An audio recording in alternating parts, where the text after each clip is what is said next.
4 I on think I the just list. had bad mac and cheese early. That's a possibility. And number 4 on the list is the crescent roll, which I really, really like. I do not. Yeah, I'll pass on the crescent roll again. Probably more basic the better for me when it comes to rolls at Thanksgiving. If Billy Mays not making it, I don't want it. I like the crescent roll with a little chicken salad in it outside of Thanksgiving. Oh, yeah. Number 3, this is weird, but I typically get my mashed potatoes without gravy. Yep. Well, when it comes to Thanksgiving, you got your giblet gravy to go in the dressing and the turkey if you would like, and then you've got your darker gravy for the mashed potatoes. At least that's the way it should be, in my opinion. I am like ULT. In fact, Jim from New York Butcher said, I got your dressing set aside. Do you want some gravy with that? I can set aside some gravy too. And I said, nope, no gravy for me. I'll take it. I'll take it as it lies. I would have taken it and poured it on Bullet and Chili's food, which, by the way, they get their first order of Farmer's Dog tonight. What a so we're good moment. Going from kibble to Farmer's Dog. They're very excited about it. Where were you when that happened? You guys will remember Academy. Number 2 on the list, stuffing, which I think this is the only time I would ever eat stuffing, but I love it. Well, I hate stuffing. I like dressing. That's right. It's dressing here in the South. Either or. Yeah, it's very different. And then number 1, this is interesting. The most delicious Thanksgiving side, according to Ranker.com, is the mashed potato. I far prefer sweet potato casserole, and that is divisive on this show because Scott hates it. I love sweet potato casserole. I love it. Yeah, but I think it's more of a dessert, though. Yep. Oh, I'm fine with that. That's all I got. Trash always brought to you by the mortgage experts. Mortgage Right. Whether you're buying your first home or your final home, whether you need 100% financing or have big down payment, they can tell you exactly what your situation is. No cost or obligation. 205-900-7200 or mortgageright.com. I got a 60-second thought here at the end, but Brownie, tell us one more time about the great folks here at Academy. Academy Sports and Outdoors, the brand new Highway 280 location, right there in the Target Shopping Center, the old Best Buy, right up behind Chick-fil-A. You come by here. Well, it's probably too late to come by and register for tickets. Honestly, if you're here in the store, you can do it. But don't worry. You can still go to nextroundlive.com, and Academy will give away tickets to Saturday's game. Register right there at nextroundlive.com or scan the QR code Scott has on the screen for the rest of this show or on demand. I will tell you this. I am okay if we allow the committee to manipulate the standings, the rankings, to avoid, when able, first-round rematches. Are you guys okay with that? Last night, Tennessee and Georgia, Indiana and Penn State are paired up. I am okay with them manipulating the standings to get them not paired up in the first round. No, Indiana, Penn State we hadn't seen. Okay, well, I'm okay with them manipulating them. No. I'm saying now you would say. Yeah, I would be okay with them manipulating to where it wouldn't be 2 Big Ten teams, 2 SEC, if you can. I don't know if I'll go that far. Yeah, I don't know. I don't care anything about seeing Tennessee, Georgia, just because we just saw it. But I would kind of love to see Indiana, Penn State. Yeah, rematch. Indiana would beat that team. Yeah. See, I'm okay. So you're not eliminating conferences to try to manipulate it around a little bit. Yeah. But right now, the way it lies, you get that rematch Tennessee, Georgia, and you get 2 Big Ten teams, Indiana, Penn State. And just one food for thought, if Alabama snuck in at 12, I don't think there's a path. But if they got in at 12, most likely matchup Alabama at Notre Dame, a win there, then you get Boise State. Yeah, you get the 4 seed. Yeah, that becomes a very beneficial pass. Not a bad road. Thank you, Academy. Tough game, by the way, if Bama went to South Bend. Oh, yeah. Because they run the football. They can't stop the run. Thank you, Tyler. Thank you, Forrester. Everybody back there in the studio. Thank you to Academy. Until Friday morning, God bless you and God bless America.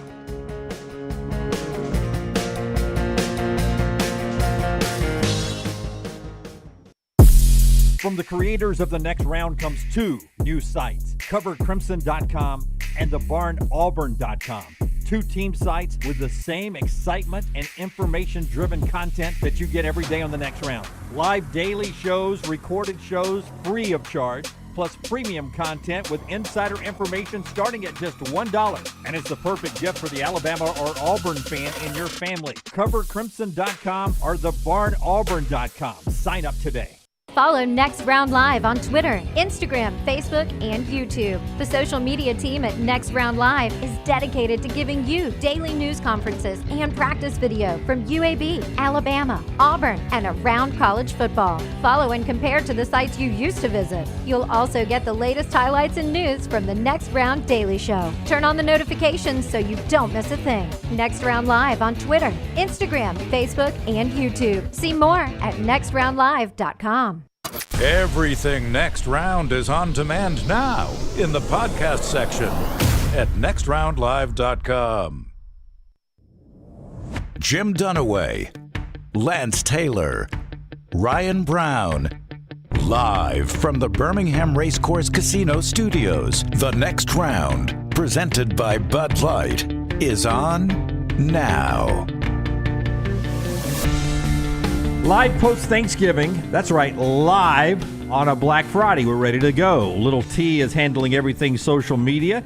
EG's in studio with us, getting ready for her Iron Bowl coverage. Both of them will be at Bryant-Denny Stadium on Saturday all day long, giving you the pregame festivities on our Next Round Live social media platform. If you're not following us everywhere there, whether it's on Twitter X, or whether it's on Threads, Instagram, Facebook, TikTok, I mean, you name it, at Next Round Live, all the social media platforms. Follow us there. You get so much great content, especially on game day, pregame, postgame, during the game. It is fabulous stuff there. Also, we have pregame and postgame shows happening at thebarnauburn.com and covercrimson.com. All the pregame festivities, all those shows going on for you leading into the Iron Bowl, which is live tomorrow on Saturday.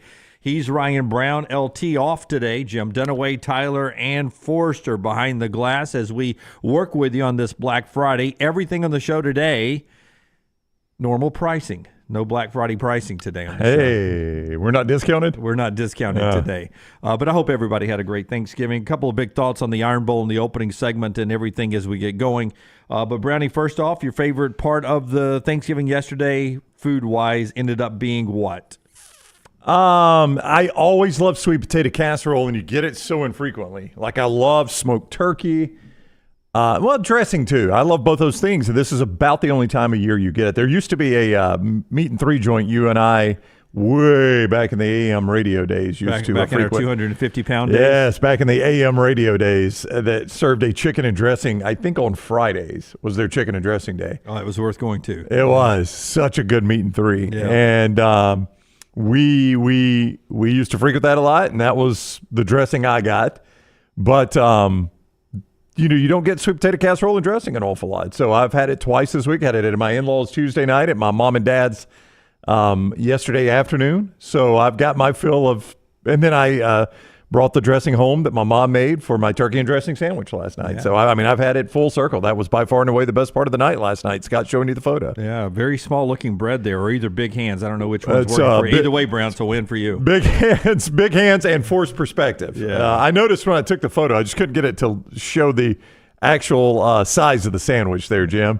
Photos may be larger than they appear. Are y'all showing AK's birth in the background? Old tape there? What's happening on the screen? That is an extremely strange question. Yeah. That was halftime of the game last night. Okay. I didn't know if you pulled out family videos or what. That's halftime of the game? Yeah, it was the story they were doing on Alec Ingold, which is a pretty cool story, by the way. He's adopted. He grew up in the shadow of Lambeau Field and was getting to play back there last night. Of course, the team around him played like crap. He played hard. Well, I mean, you knew that was going to happen because... I did. I told you it was going to happen. Yeah, it's cold weather. It's under 60 degrees, so Miami shuts down. Dolphins end up losing, so it wasn't a perfect Thanksgiving. No. That's what Brown enjoyed. Anything else? Time for a coaching change. I'm done with Mike McDaniel. Okay, time for a coaching change. Yeah, so I fired a guy on Thanksgiving. Yeah. So while all of this is going on in the studio today, Brownie's family is going to be out there with EG. Helping decorate for Christmas. That's right. So all that'll be going on behind the scenes up here today. So Monday, when you're back in live with us, you'll see all the glamour, glitz, and glamour of the holiday season up here. All right, we get going, but our first order of business, this opening segment being brought to you by a couple of great folks like our friends at HydroLive. Tell us about HydroLive. HydroLive therapy is where you can go to replenish those bodily fluids. I mean, listen, if you have gone through a tough Thanksgiving holiday, maybe you've had the salt intake, maybe intake of some other items that have dried you out a little bit there. HydroLive Therapy is the place you can go. Mention the Next Round, get a great discount. You can also, they make house calls. They'll come to you with IV therapy treatments, vitamin injection therapy, compression therapy. They cryotherapy. You have to go there for that. Obviously, they can't travel cryotherapy. One day, Brown. One day, man, maybe. Your lips to God's ears. Hydrolife Therapy, hydrolifetherapy.com, and find the location nearest you. Tell them the next round so you get a nice discount on your first visit there. I would say nothing says the state of football in our state more than the fact that I feel like I have to talk basketball for just a second here, even though they didn't play yesterday. But I think it's more of not an indication of where football is, but just how dang good basketball is. But I got to mention basketball before we get washed up in the Iron Bowl and the college football playoff conversations and all that. But Auburn becomes only the third SEC team ever, and that's half a century of Maui Invitationals, to win the Maui Invitational. And no SEC team had done it since 1993 Kentucky. 86 Vandy was the only other one to do it. And Auburn did it in impressive fashion. So now Auburn's got to win over Houston, and then on the islands, they went and beat Iowa State, and then really not even close, North Carolina and Memphis. So they bring the trophy back, and our buddy Jeff Goodman, who we really respect his college basketball thoughts here on the show, at least 5-6 of us that are up here today does. I won't bring Forrester into this or Little T, but at least everybody who aren't Auburn fans really expect the thoughts of Jeff Goodman. Field of 68, one-time ESPN writer, friend of ours for a long, long time. He, like a lot of us, believe Auburn's the number one basketball team in the country. I don't know how you would argue it right now. Body of work, first off. Yeah, body of work. I mean, I know Kansas has done nothing to lose the number one spot, but I just think if you went into this and said, okay, we're not going to rank teams for the first month. We're going to let November play out. Now, we've got an idea of who's pretty good. We're just going to let this play out. I think you would say, look, I think Kansas is really good, but Auburn's body works the best. We're going to start them at number one. I mean, I really think most people would do that. And I would have no problem if you kept Kansas number one. Again, if you thought they were number one to start the year, they have done nothing to play their way out of number one, right? That's right. They've done nothing but win games.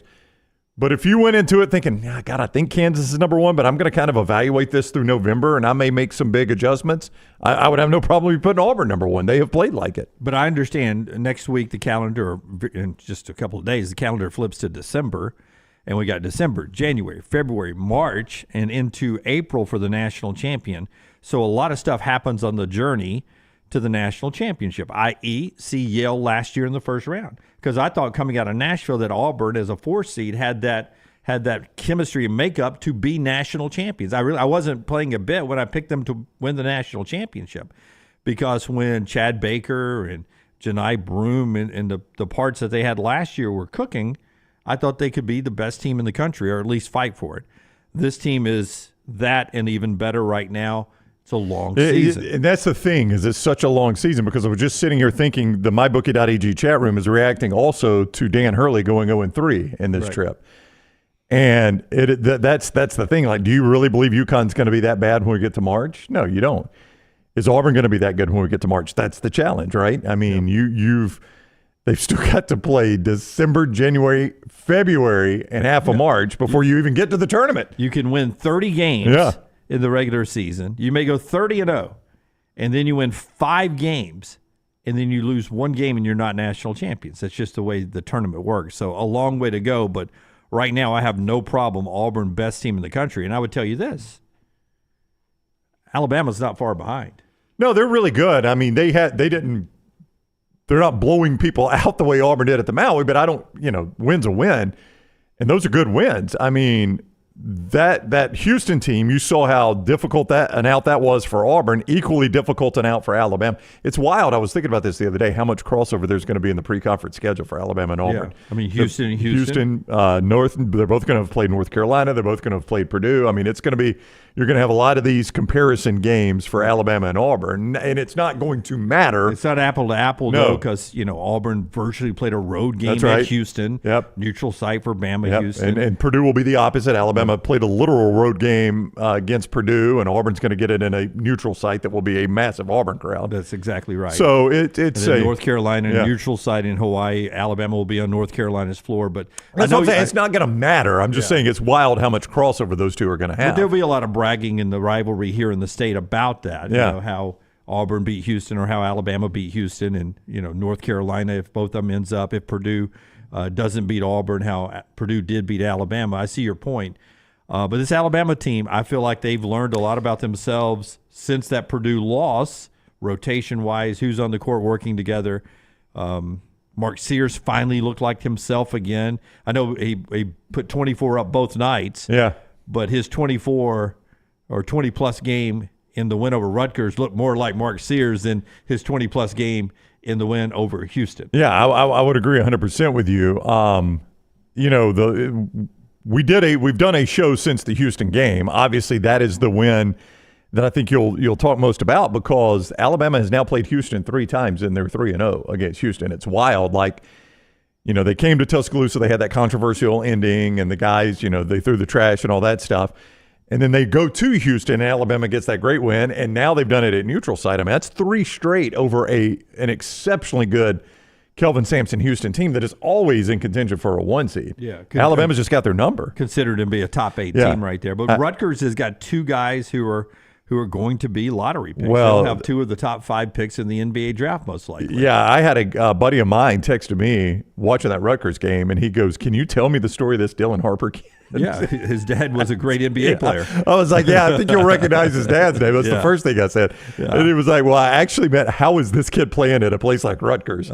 Because he said, I think this kid could play anywhere in the country. He could. And he'll be there 1 year, and he'll move on. It was a great recruiting class, getting both Harper and Bailey to be there. So that team's really good too. So Alabama with those 2 wins, and they get one more game on Saturday against a good Oregon team at the Players Era tournament out in Vegas, and if they win it, they pick up an extra $1 million in NIL money. Yeah, pretty wild, huh? And the mic'd up players have been talking about, let's go get the cheese, let's go get that bag. They've been talking about it, man. It's amazing when you put actual cash on the line, right? Legal. Everybody knows we're getting it, and they know how much we're getting cash on the line.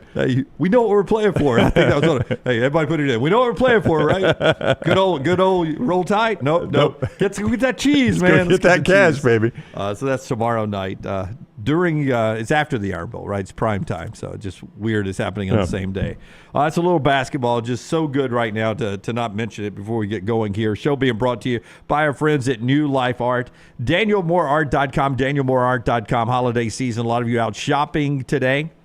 Getting ready for what is a holiday season that you're going to be shopping for a long time. New Life Art gives you that opportunity to buy some stuff for your Alabama fans, including that calendar right there. Every year they put together some of Daniel A. Moore's favorite pieces, and the 2025 calendar is out and includes a little draw-up of the legend there, Nick Saban. And you can get that actual painting at DanielMooreArt.com as well. DanielMooreArt.com, a tribute to Nick Saban's 6 national championships. Just go online to DanielMooreArt.com for all the great gift ideas this year. Use the coupon code TNR to get 20% off. Some big thoughts here in a second, but Brownie, also tell us about Woodhouse Day Spa. If you're looking for something for that, I don't know, maybe the mother-in-law this holiday season. Calm her down a bit. Send her to Woodhouse. Yeah. Birmingham.woodhousespas.com. That's the website to go to, birmingham.woodhousespas.com. Now, let me tell you what's going to happen when you go there. You're going to get some. They've got some great Black Friday deals for you. First of all, it is in fact Black Friday. They open up at 10 a.m. Maybe after a little shopping, you could surprise that loved one with a trip to Woodhouse Day Spa. Maybe you're just right now getting into the gift giving mood, and ideas are right there at Woodhouse Day Spa. You can book there online. You can get a gift card online right there in the Summit.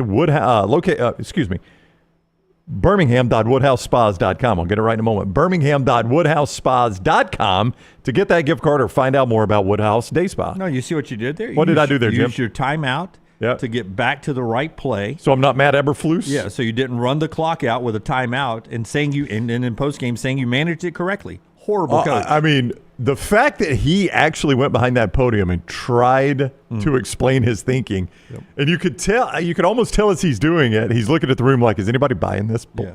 No, this would have been my news conference. I'd have walked up. Yep. I'd have put my Bears hat on the microphone, and I would have walked out. Good night, everybody. Yeah. We've worked out an agreement for me not to be the coach anymore. It's not going to change either way, but I would at least like him to say, hey, guys, I just flubbed it, man. A lot going on the sidelines. I just flubbed it. And I don't know what to tell you. I should have been there for my quarterback. Jim, that is the worst. I've seen a lot of bad clock management, which, as you know, I've said over the years, I really don't understand how coaches struggle that much with it. What is the one thing in the game that is constant? The clock, right? Yeah. Changes 1 second at a time. Every second, doesn't it? It never changes. It's always going to be 1 second at a time. 1 second. It's going to go from 2:03 to 2:02 to 2:01 to the 2-minute warning. It is the one constant you actually have in football. So you would think as many variables as there are in football, the constant would be the one that would be the easiest to manage, right? Can you explain to me why it is so hard to manage that? Like, any idiot that was just sitting there after their Thanksgiving nap is like, why are you not calling a timeout? Yeah. You've got a timeout. When you saw the quarterback struggling, he was going to run a play, you should have called a timeout. That was the NFL yesterday. You got one afternoon game today on Prime, but obviously the big game in our state is the Iron Bowl, so let's get to that and talk about the kick tomorrow, 2:30. Auburn coming off the momentum win against Texas A&M, and Alabama coming off the surprising loss in Norman. And I've got two, I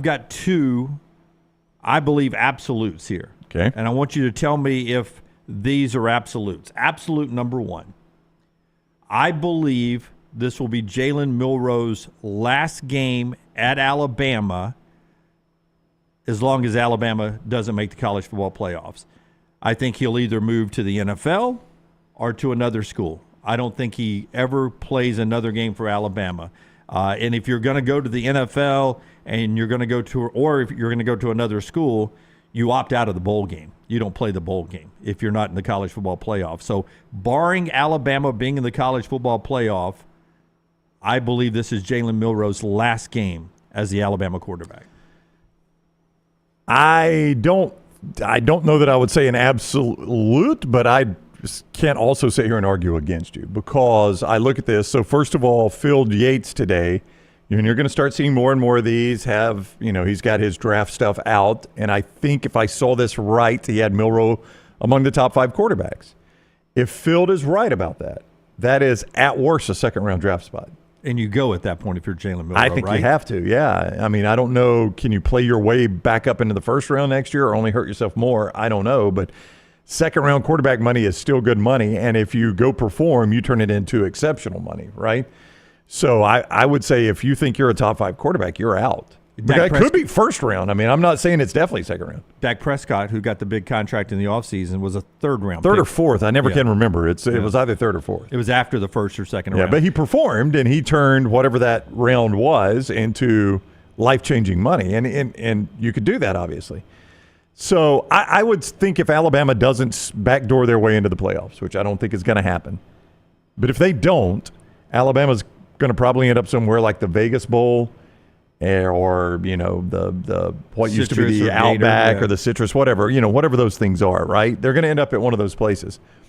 And frankly, I think if you did a poll of actual Alabama fans and gave them the option, one more ride with Milroe, or say, thank you, Jalen, for what you've done. We'd like to see Ty Simpson now. I think the majority of fans would vote, thank you, Jalen, for what you've done. We'd like to see Ty Simpson now. And I don't think it's like anything horrible against Milroe. I just think they know that'll be the future. Let's go ahead and see it now in a game that really has no meaning. And in any no playoff scenario, the bowl game is about the future, in my opinion. It always has been, always will be. If it's not the playoffs, the bowl game is about the future. I'd rather see future quarterback competition than a guy who may not be with us if he's going to the NFL. I also bring it up because I'm not sure Jalen Milroe is the kind of quarterback, style-wise, that Kalen DeBoer is comfortable and or likes running his style of offense. It seems like it has been a struggle, doesn't it? Like it seems like that it has been difficult in working that skill set into what I would normally like to do. So I don't disagree with you on that. I don't know that it is Kalen DeBoer. Like if he could just pick a quarterback off the shelf, if the style, I'm not saying specifically Jalen Milroe, but the style of Jalen Milroe is the one he'd pick off the shelf if he were grocery shopping. So yeah, I mean I don't know that that's crazy to say that or think that.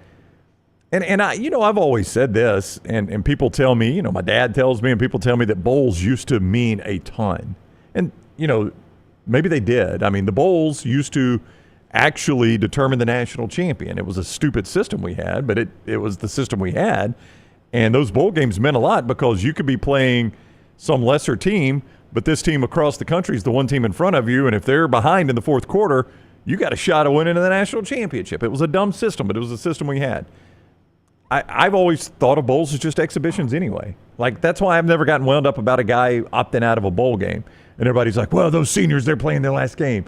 Well, yeah, but those seniors got to play 12 or 13 games this year as well, right? And they did it in large part, and they made this bowl game because this guy played all those games. One of my favorite non-important bowl game in Alabama football history was the 1976 Liberty Bowl.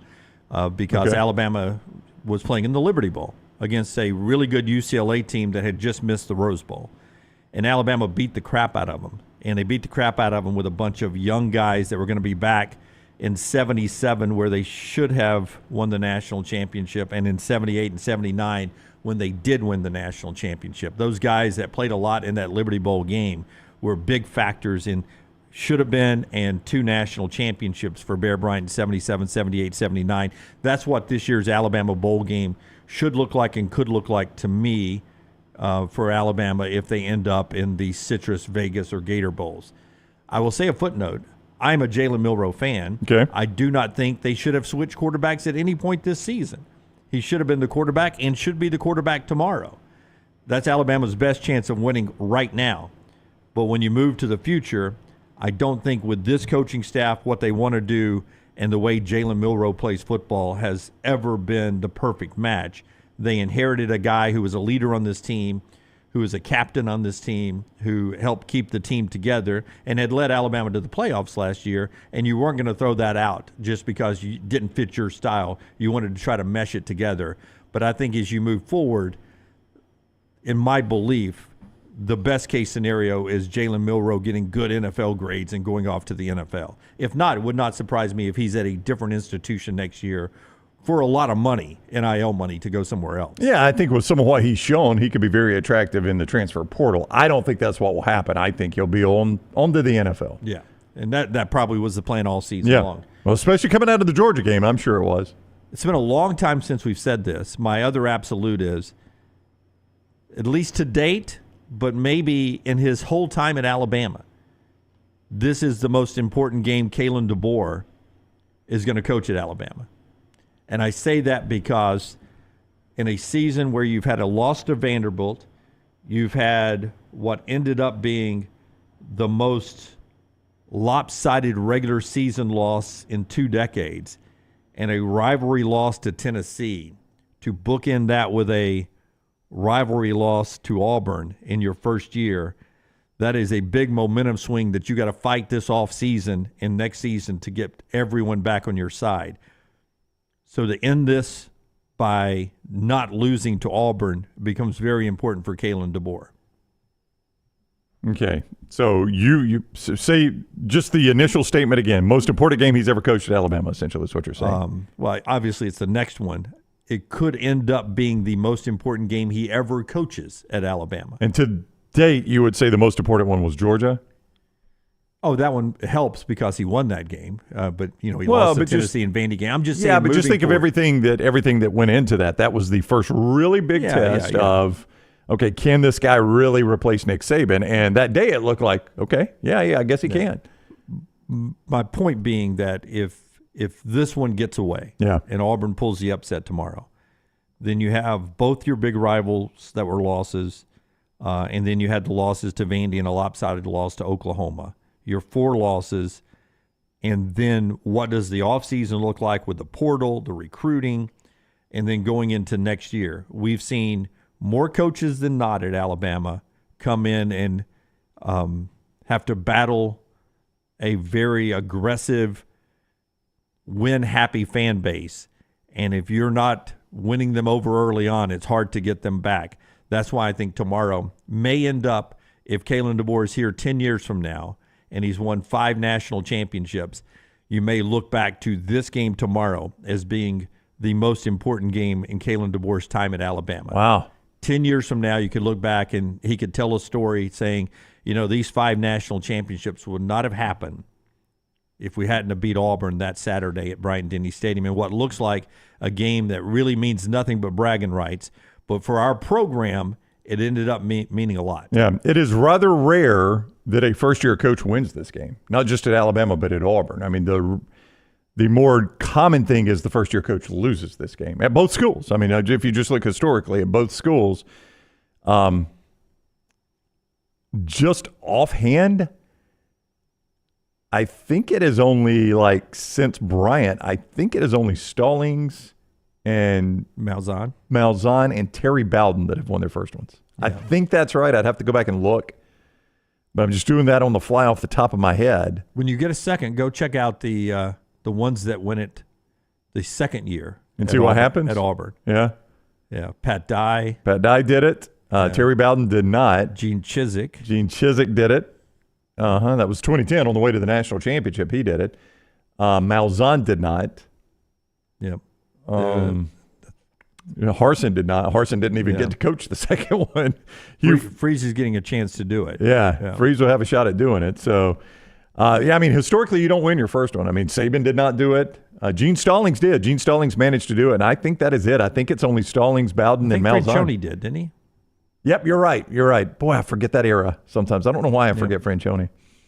I mean, he's only there 2 years. Because he won the one he wasn't supposed to win. He lost the one he was supposed to win. There you go. Franchione, Stallings, Bowden, and Malzahn until we think of another one. Well, I think I'm right about that because I know Perkins lost his first one. Curry lost his first one. So there you go. Bose lost his first one. Pritchlaw says usually a first-year coach is replacing somebody that got fired, not the GOAT that left the cupboard full. Most of the time that is correct. DeBoer better win this one. All right. We got a draw, too. Don't forget, we got a draw for tickets. That's right. Tickets. We've got an Academy Sports drawing for tickets to the Iron Bowl coming up. As he gets ready for the drawing, let me go ahead. Oh, you got it in a helmet? I got it in a helmet. We're going to draw it out of a helmet. It's very football, right? He will tell us about Academy Sports and that rivalry ticket giveaway. But first, let me tell you about our friends at UCA, Urology Centers of Alabama. Your chance right now, men, to stay on top of your health as you age from your 20s to your 30s and then so forth down the family tree. Stay on top of that health. Early detection is so important. 16 locations, 35 urologists treating all your urological needs from prostate health to kidney stones, vasectomies, and so much more. UrologyCentersAlabama.com, UrologyCentersAlabama.com to schedule an appointment. Brown and I look like we were first grade teachers earlier, cutting up all the names from the Academy Sports drawing, folding them up, putting them in the helmet here. Yep. And now we got one lucky winner. All right, so thanks to Academy Sports and Outdoors for giving away these tickets to the game tomorrow. We were at the Highway 280 location Wednesday. Hope you were able to come out. So many of you came out and registered. We appreciate that. They appreciated you coming out. They told us what a marvelous morning it was for them. And I hope you know how much we appreciate that. Plus, the in-person ones wrote it down on a piece of paper. We didn't have to cut it up. That's right. That was QR code. That was already cut up. We appreciate that. All the great brands like Nike, Stanley, Brooks, Carhartt, Blackstone, Yeti, Titleist, Shimano, and more. Academy Sports and Outdoors. So I will close my eyes. We should let EG draw. Oh, really? Well, I've already got the name in my hand. Okay. Sorry. It's okay, EG.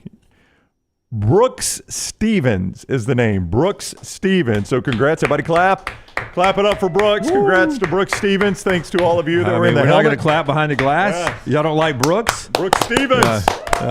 Thank you, Tyler. Thank you, Forster. Very, very aggressive. With a sound effect. Very aggressive. Brooks Stevens. Give it to me again, Forster. I didn't know you did sound effects. Woo!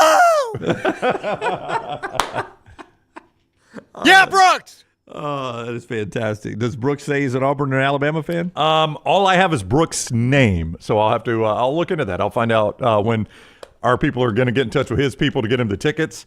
Brooks, if you are watching us, I think they're trying to get these tickets to you as quick as possible. So keep an eye on your cell phone and email, and we'll. Kerbo says Brooks is a chat guy, so maybe he'll jump in there real quick. Oh, look out, Brooks Stevens, a chat guy. Hey, go check your email. We're trying to contact you. Yep. We got a time limit on getting you these rivalry tickets. Roman Harper coming up in the next segment. It'll be interesting to see how many Auburn fans buy their way into the stadium tomorrow. My brother-in-law, who is an Alabama guy, Alabama grad, was purchasing some tickets on the old social media yesterday. The ticket sites. Oh yeah. And our friends at ATIX and such, and He had 2 on the 50, upper deck right on the 50, though, for $125 each. That's reasonable. Upper deck 50 for $125 on the each? 50. That is reasonable. That is reasonable. If you like rivalry games that are up in the air, 50-50 on who's going to win it in 40-degree weather, that's the place for you coming up on Saturday in Tuscaloosa. I think the temperature at kickoff is going to be somewhere mid-50s. It is not going to be warm. Yeah, it's not going to be warm for sure. All right. When we come back, Roman Harper talks about the good, the bad, and the ugly of Alabama and Auburn this year over in Tuscaloosa. Show being brought to you by our friends at Johnston RV Center. I-65, exit 304 in Coleman, 334 in Decatur is where you find Johnston RV Center. You can always find them online at johnstonrvcenter.com. And right now at Johnston RV Center, you could go see America in a great RV. How about travel trailers, low payments right now, starting at just $145 a month? How about fifth wheels, savings of $45,000 and more? Lowest prices right now at Johnston RV Center. An RV warranty forever. Make sure you're covered lifetime on anything that is new or qualifying pre-owned. JohnstonRVCenter.com. Roman Harper is next. Follow Dunaway on Twitter and Instagram at Jim Dunaway. Man, I love a good meal. I'm Jim Dunaway. A good meal is what you get with my friend Sterling at Champy's Chicken on Highway 119 in Alabaster. We're talking great southern fried chicken, wonderful sides, hand-cut chicken fingers, po' boys, and those Mississippi Delta recipe tamales. You got a perfect menu for everybody. Champy's Chicken is perfect for watching the big game or taking a meal to the lake house, down to the coast, or stay in the restaurant and dine in a great atmosphere. It's all made fresh to order right there on 119 in Alabaster, Champy's Chicken. Hey, you.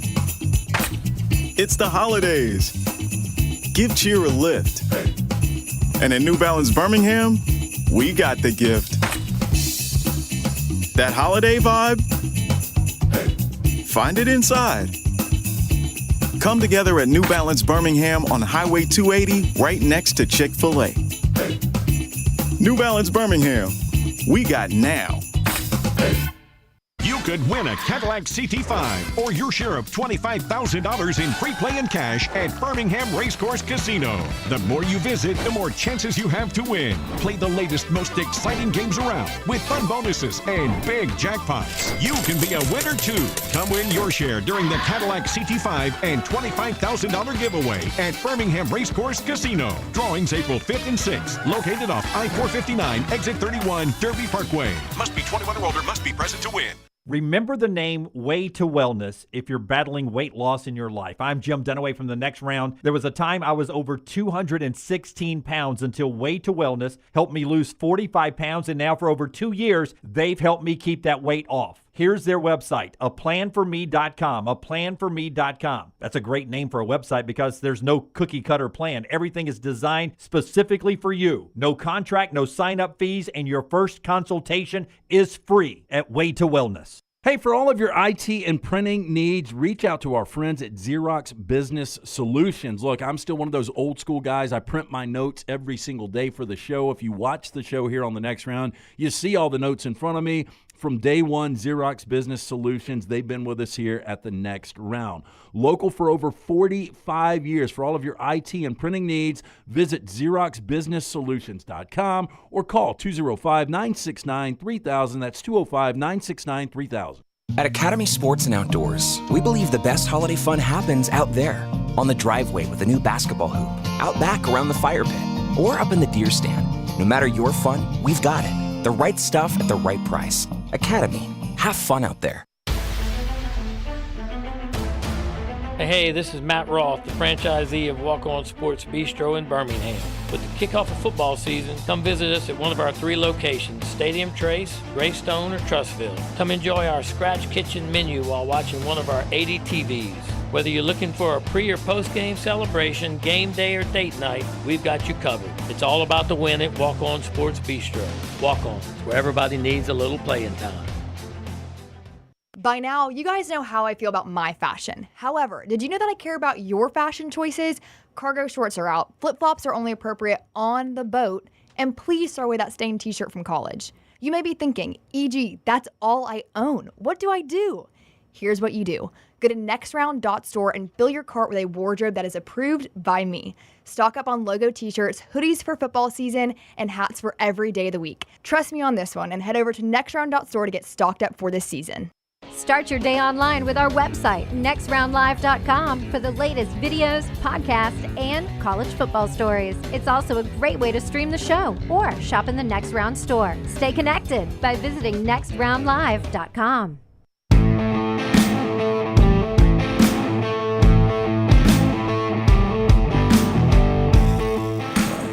All right, Iron Bowl 2:30 on Saturday. Everyone is wanting to know as Roman Harper joins us. Roman has hinted about one gap that he has saw in Alabama's defense, and he's hinted, but he was never going to say it because he didn't want opposing coaches to find out through our interview with him where the hole was in the Alabama defense. That's right. Didn't want the opponent to know. I think all of our fans are wondering, has that been exposed yet, or is there still yet another hole in this Alabama defense? Well, let's ask the man himself. Here is Roman Harper from the SEC Network. He joins us each week courtesy of mybookie.ag. Code NEXTROUND, 300% bonus in the casino right now. We'll go next round at mybookie.ag. What do you say, Harp? How are you, buddy? What's up, guys? Happy Thanksgiving. It's funny because you guys even text me. Dunaway texted me like during the game of Oklahoma. Hey, I know this is. Can we say off the record? Anything I say is on the record, so I don't care. I'm just honest. And yes, not covering the edges has been an issue. These are glaring holes that I've been seeing all year long. They still got a couple other things they got to get cleaned up in the secondary as well. Things that I just feel that are just unsound if you're trying to do this for all 13 weeks in a season. It can work from a week-to-week basis. But it will not work continuously if this is what you're allowed to do certain times. I think their eyes are in the wrong places. And when your eyes are not in the right place, your body will kind of get out of position at times. And that's what tends to happen in the secondary. It's still very, very interesting, though, because this Auburn team is a dangerous team who's better than their record would say they are. And what I just saw Oklahoma do in the run game, just lining up and running the football at Alabama all game long with no real threat of passing the ball. And you still have no ability to be able to stop them. If Auburn sees that, Auburn's like, dude, we're revving up Jarquez Hunter for a long day. If he gets 35 carries, I would not be shocked. That would be my game plan, my mindset if I'm Auburn, even though I know Auburn wants to throw the football because they got 5 stars out there that they want to give the ball to. Yeah, but Auburn's personnel in this game technically better than what Oklahoma put on the field because Peyton Thorne and Jackson Arnold, I'd give you a wash there at this point of their progression. Jarquez, more proven than the Oklahoma running back. And then Auburn at least has healthy threats at the receiver position. So you can't sell out to come up. I mean, I think Auburn goes into this game if they just use the Oklahoma game plan with better personnel. Am I wrong? No, you're not wrong at all. Not only that, but the offensive line is better too. Oklahoma's offensive line has been atrocious versus everybody except for the University of Alabama. So Look, last week was very, very frustrating, and it's understandably so. If you're an Alabama fan, you should be frustrated. You know, this team they've been really good at home, and they've not been good at all on the road, especially in SEC play. And it's so confusing because you don't know what to believe or what to know with this team. You go out there, you beat Georgia and survive in the second half. Then you follow it up by losing to Vandy. Then you have another couple good wins in between. Then you go in Tennessee, your offense doesn't even show up. We don't know who showed up that game. It looked bad. They were undisciplined, the penalties, all those other bad things that come back. Then they beat LSU the way that they did. You guys are celebrating it. I'm telling you, it's some holes out there. Just be careful, but we celebrate it. And then all of a sudden you follow that up with a really, really bad loss to Oklahoma when your whole season's on the line, that you got playoff potential. Like you're ready to go and you're ready to hit that next stride. And instead, that's probably the worst performance I've seen out of this team. And so, especially on the offensive side, they never had any type of rhythm, from the drop passes to not being able to run the football effectively to being off throwing the football, like just all facets of the game, turnovers as well. And then defensively, for them to be able to just line up and run it right down your face, like that was very, very frustrating. You just have not seen the Alabama defense get dominated like that versus many teams, especially the Oklahoma team that have been inept all year long offensively. And so now, understanding all those things, it sets up prime time for Auburn, Alabama in this Iron Bowl matchup. So it's really exciting if you're an Auburn fan. Roman Harper is with us. He joins us each week, courtesy of MyBookie.ag. Code next round when you sign on at MyBookie.ag gets you that 300% deposit in their casino right now. 300% deposit bonus to use in the casino, plus 50 free spins at MyBookie.ag. Code next round. To Auburn in 1 second, but I do want to say one more thing about Alabama with you. Is as bad as that defense was, it really only gave up 10 points. I mean, they've been bad, and Alabama has overcome that. That was – I don't know how far back, Harp, you have to go to find that bad an offensive performance by Alabama. I mean, that was probably atrocious. since I was playing. Yeah. Probably since I was playing, with Shula and the boys, and we were just happy to get 10 points, Were you on, let's see, were you on that first team? This is one of the most memorable Alabama losses to me. It was that 03, was it 03? The Oklahoma game? No. I was definitely there. I was definitely there. Yeah, the 03 LSU game, right? When Saban came in. And it was like 27-3. Josh Reed? No, that was another year. No, that was 2001 was the Josh Reed. So 2003. Yeah, that was my. Yeah, we just were not good. No. Like everything was a struggle offensively. Yeah. Everything. Like nothing came easy. Yeah, and everything was like pulling hair. Yeah, and Saban called the dogs off in that game. And he was kind to you guys because that was an amazing LSU team, and it just did not match up. That's about as far. I mean, I'd probably have to go that far back to find one. And it was like, you throw a quick screen out there, it gets intercepted because Kobe Prentice doesn't get the block. Then you got Milroe getting mad, yelling at people, and nothing worked. The run game, the pass game, every wide receiver's dropping the ball. And Nick Saban, I heard him say something the other day on the Pat McAfee show talking about Alabama. It's like when you see all those things start to happen early on in a game, it's usually a reflection of what they didn't get done during the week of practice that week of.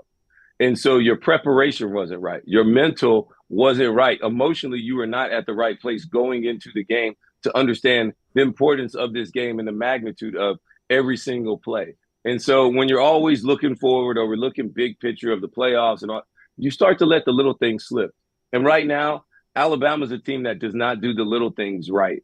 They don't do all the little things all the time correctly. And it's really, really frustrating to see.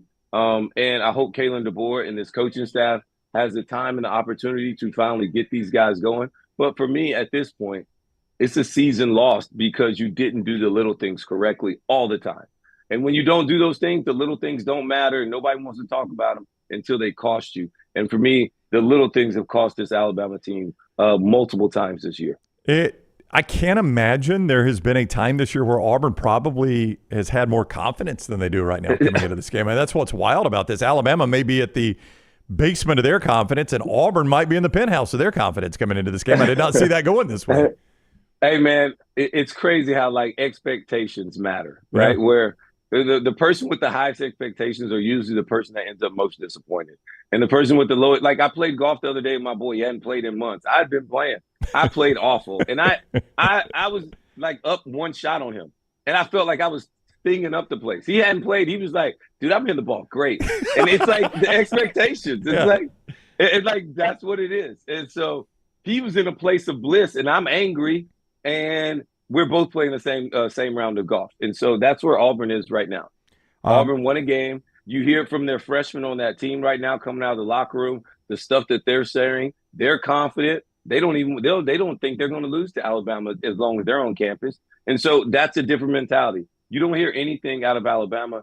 I'm not saying bulletin board material works, but I think bulletin board material works. And so if you can use it to your advantage. I think Alabama needs to do that. And Alabama's been a better team at home as well this year. They look like a completely different person on the road in SEC play. If this was at Auburn, I'd be very nervous. I believe the freshman being rolled out to say those things was a public relation hit piece by Hugh Freeze. I thought it was a brilliant move. We'll find out if that ends up being the case. Auburn wins this game. How? How does Auburn win this game in your opinion? Jarquez Saunders gets 30 carries. Anytime he's had 20 or more carries, he's had a brilliant game. The only thing that slowed him down is Auburn offensively not giving him the ball enough. He's their special player. He's their best player on offense right now. And if you run the football, you do two things. You condense the game. You put it on your terms. And Alabama, we've seen, can give up runs Like Alabama's not immune defensively in multiple facets. And once you get the run game going, then it opens up things in the pass game versus a young secondary. So for me, I'm running the football on and often and early in this game if I'm Auburn, all straight off the bus. Roman Harper, SEC Network, for a few more moments. You in the NFL, I presume, have seen this, and certainly on the college level. A rookie in the NFL or a freshman on the collegiate level, sometimes that light just turns on, and that appears is what has happened with Cam Coleman. What have you seen from him other than just that, perhaps, that has caused him to play the way he's played over the last couple of games for Auburn? Well, number one, he's getting more opportunities. The ball's getting thrown his way. Peyton Thorne's doing a good job of giving it to him in one-on-one situations. He had a really good game a couple weeks ago versus the directional school that I don't even remember that they played. But, so that's how it kind of started. And then Texas A&M left him open. Texas A&M blew a couple coverages. You take advantage of it. And the young man's talented. He can run. He's big. He has great catch radius. He's somebody that you have to pay attention to at all times. And Alabama's DBs, it's going to be interesting how they play against them. And Auburn's going to give him some opportunities. I think that's what it kind of all boils down to. When you give the young man opportunities and chances to make plays in 50-50 shots, then he's going to make those. He's going to make his 50% of those. And that's what you're seeing. I really enjoy when you hear about these young players coming out of high school, they show up on these campuses and they start to make an impact. We knew that he was going to be able to, that this wide receiver class for Auburn was going to be something special and unique. I compared them to when they got the Ben Abumanu, Devin Aramashadu, Anthony Mix, and that whole little group of guys back when I was playing at Auburn. When they got those receivers next, it changed everything on that campus. And maybe this is the budding start of that. This Auburn team has not been great and got the success and wins that they probably wanted this year, but they have been close in every game. And I assume this game will be close as well, just because it's in the Iron Bowl and just because the way Auburn's playing, as confident as they are, like you alluded to, but then also the way that Alabama's playing. And, hey, are they that confident in the man that they see in the mirror right now? SEC Nation in Tuscaloosa leading into that game, so go out and support those guys, Roman, Laura, the whole crew over there, and also Roman and Cube coming up Monday night or Tuesday nights? Yeah, Monday night, 7 p.m. Eastern, 6 o'clock Central. Yeah, it's a different world than when you played. There's more freedom of movement. It was obviously chaotic when Coach Saban stepped down and Coach DeBoer came in with the roster. How chaotic could this become for Alabama if they don't make the playoffs after this Iron Bowl when it comes to guys in the portal? Could this be another situation where you see Alabama players testing the portal waters like you see at so many places in college football, or do you think Kalen DeBoer will be able to keep very calm roster movement down? I'm hoping he keeps the roster movement down, but I kind of root for everybody to keep that down. Like, but you never know what an 18, 19, 20, 21-year-old kid is thinking or what other opportunities he feels he has out there. I just do not know that. I know Alabama still continues to recruit at a higher level, but you got to try and recruit your own guys. This roster was really ravaged last year when Coach Saban left.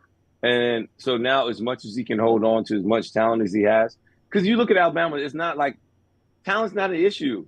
It's like the little things. It's the holes in the defense. It's like it's 3rd and 2 and Oklahoma's in 12 personnel, 2 tight ends on the field, and you got 3 down linemen. I'm like, what are we doing? Like, are you really trying to stop them? Like, those are the little things that make Alabama unattractive. Everything else about Alabama is attractive. When you don't win, that's the only thing that holds you back at a University of Alabama. When schools like that can't recruit, can't get the players, or can't get the guys to stay, it's because you're not winning right.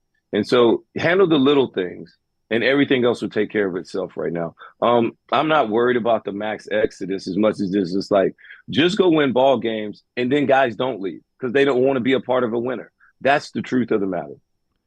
Do you think Texas A&M and Texas will be as insane as I think it will be? This you just spent some time in Austin. You're already shaking your head. This atmosphere should be almost unlike anything we've ever seen in a regular season game. Well, yes, because it would have been even better if Texas A&M did not slip up versus Auburn. Correct. But Texas A&M, I learned something about them that I didn't think they had in them, which was they could be down 20 points and come back. Yeah. I didn't think Texas A&M had that type of firepower to be able to take it up another level, and they did. And so seeing that, it's going to be at Kyle Field. This is the one game that Texas A&M's had circled on the schedule since the schedule was released.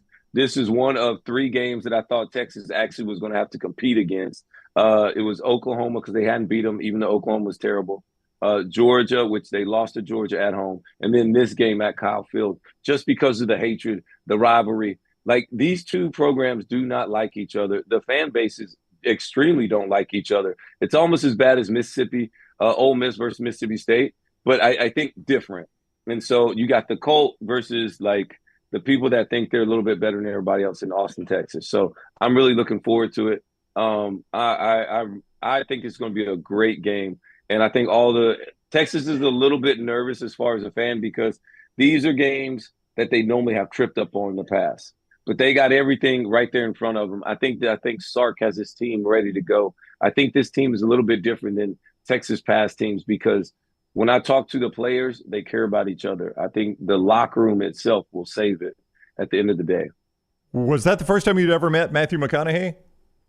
Yes, it was. And he was just as fired up to meet us than we were to meet him. Really? He was a super cool guy. Yeah, super, super cool guy. I mean, everything that he says between him and Tebow, it was a whole bunch of emotions going on, a whole bunch of coach talk and positive vibes and, all this spiritualness like coming out. He's a lot like that. Everything he says is, it's very, very inspiring. Everything's inspiring with Matthew McConaughey, which is cool. I enjoyed it. And then we had some tequila that he has. It was great. I mean, we had tequila on live TV. That was awesome. Yeah, it's at 10 in the morning. I saw that. I felt a bit early. It wasn't bad. Yeah. It was smooth. It was smooth. Okay, good.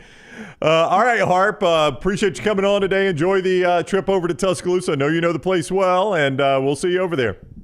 Thanks, man. Appreciate it. You guys going to be there? Actually, no, which is why I should not have said that. I don't know why I said that at the end, why I told you I would see you over there, because I am not going to be in Tuscaloosa.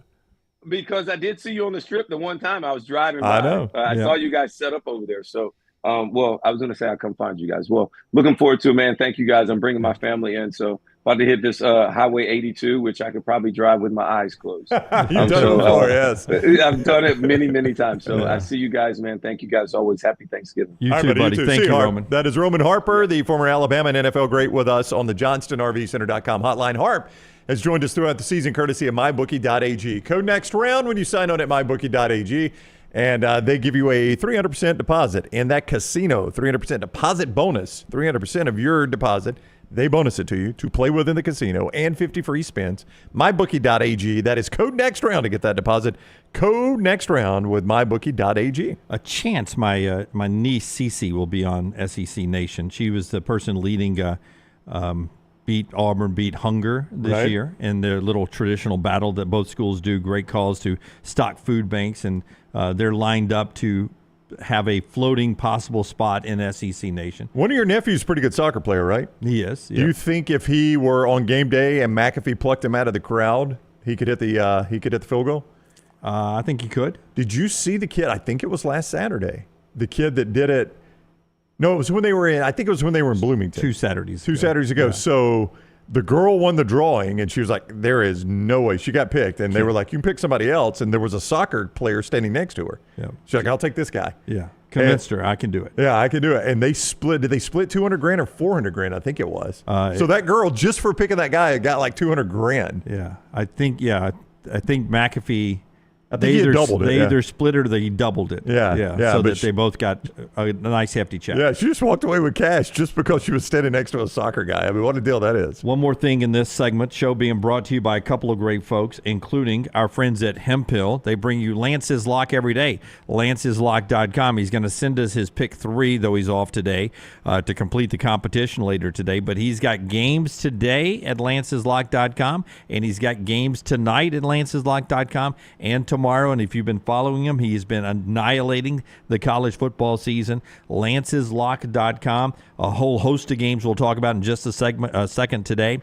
But go to Lance'sLock.com. It is brought to you by our friends at Hemphill. Hemphill Services. I would bet Brown has yet to turn on the heat in his house. Well, Brown hasn't, but Brown's wife has. Okay, she has turned it on finally. That is correct. So it got under 60 or under 55 or something that she finally said, I've got the heat on. If you turn the heat on and maybe it's not working exactly the way you wanted, Always still time to get it checked up, or if something goes wrong, heating, cooling, or plumbing, it's our friends at Hempville, 205-229-2090.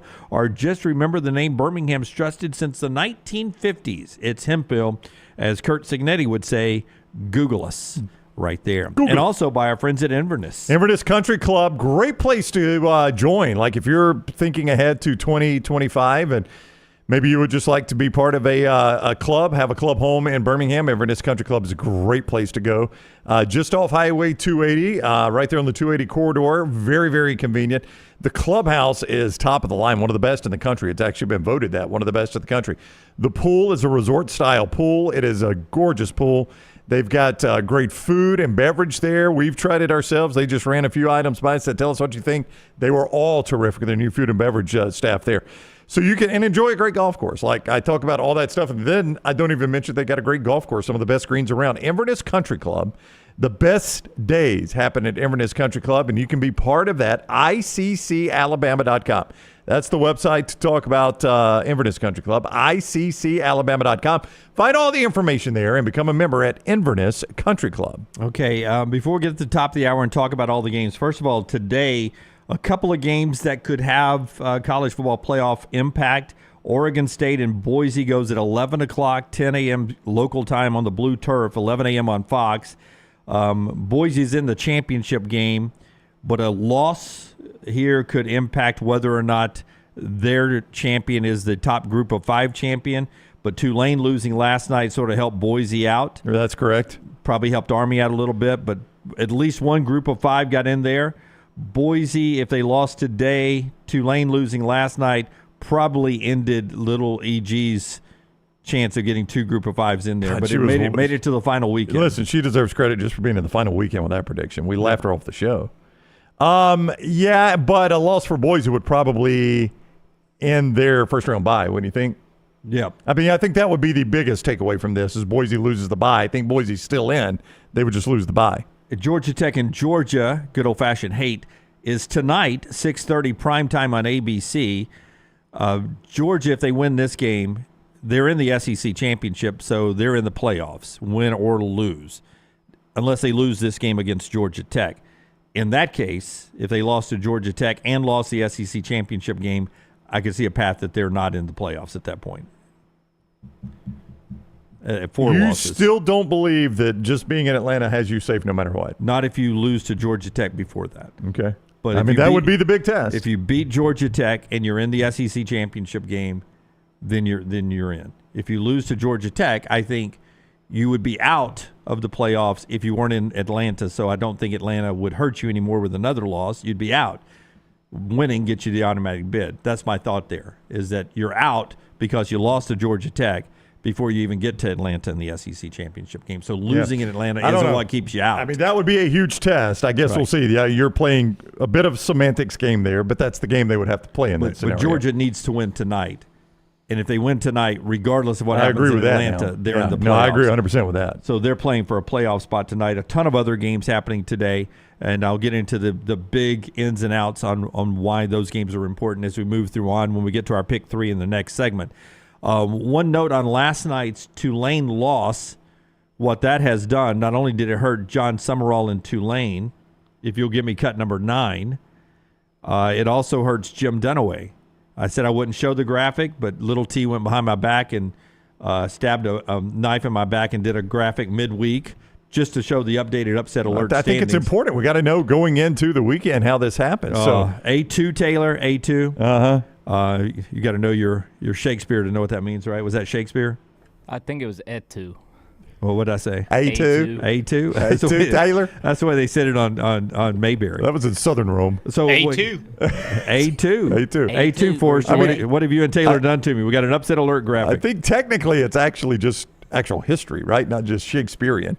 What happened to update this graphic, Scott? What happened? Why do we need an updated graphic?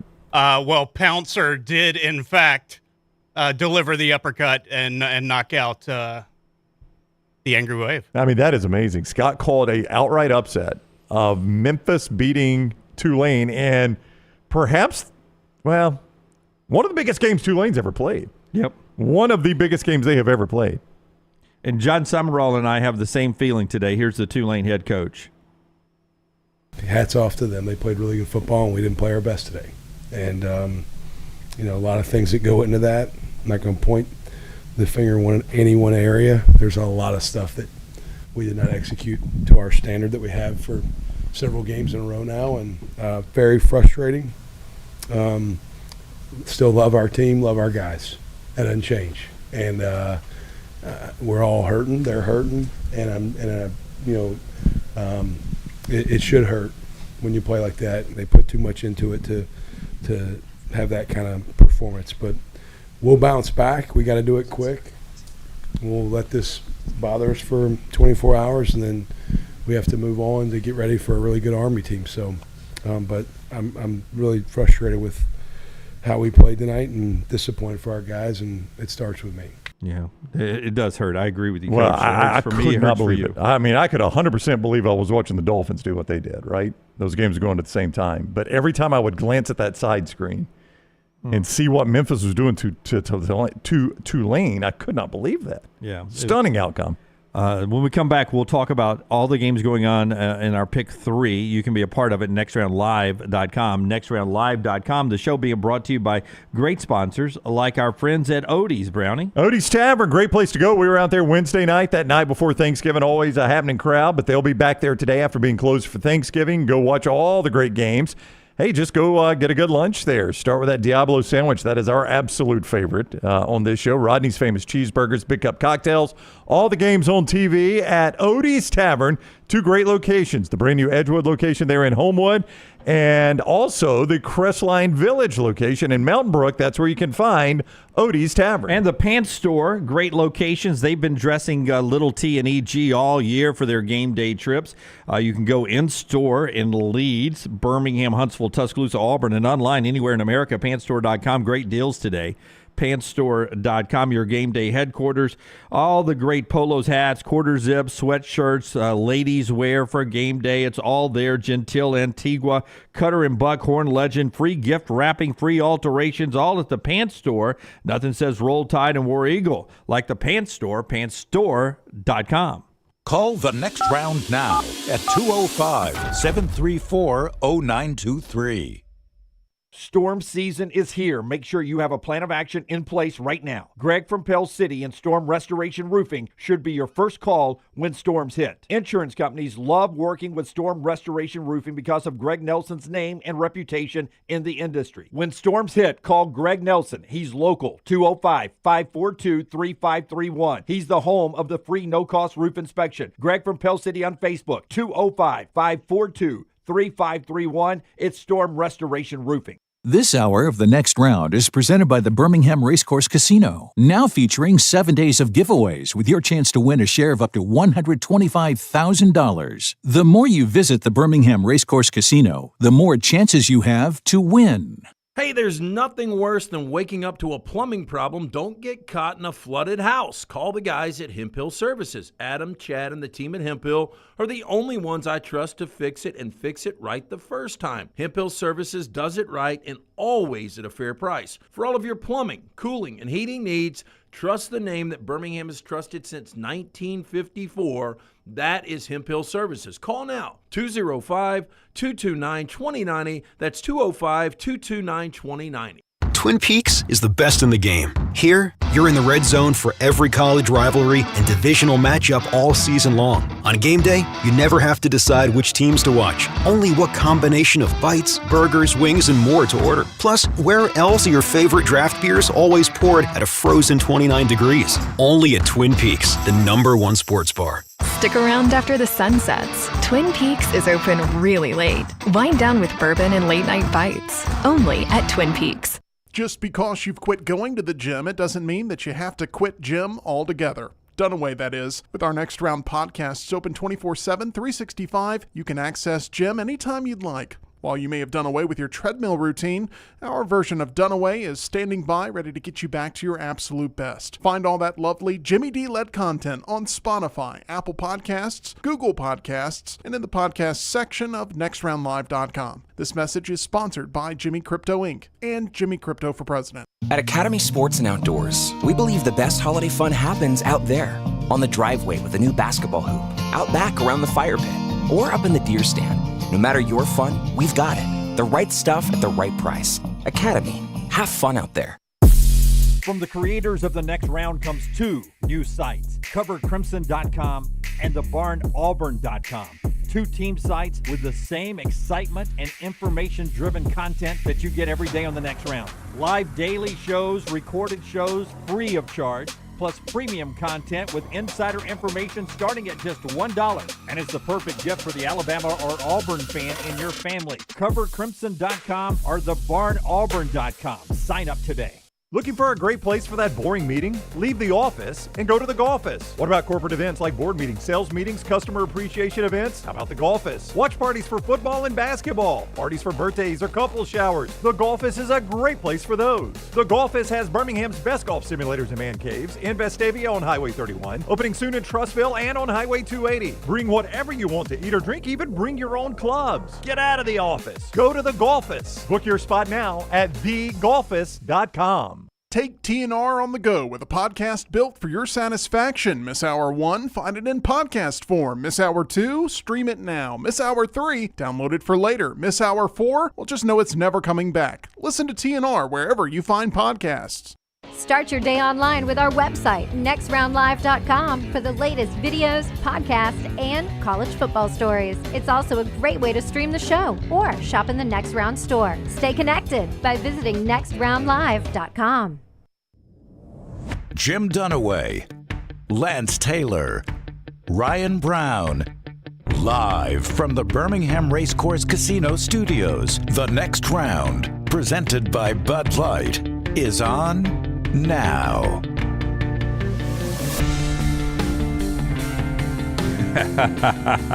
Rolling on hour number 2 of the show up here as we do what is now show number 839 today. 839 today as we do our Black Friday show.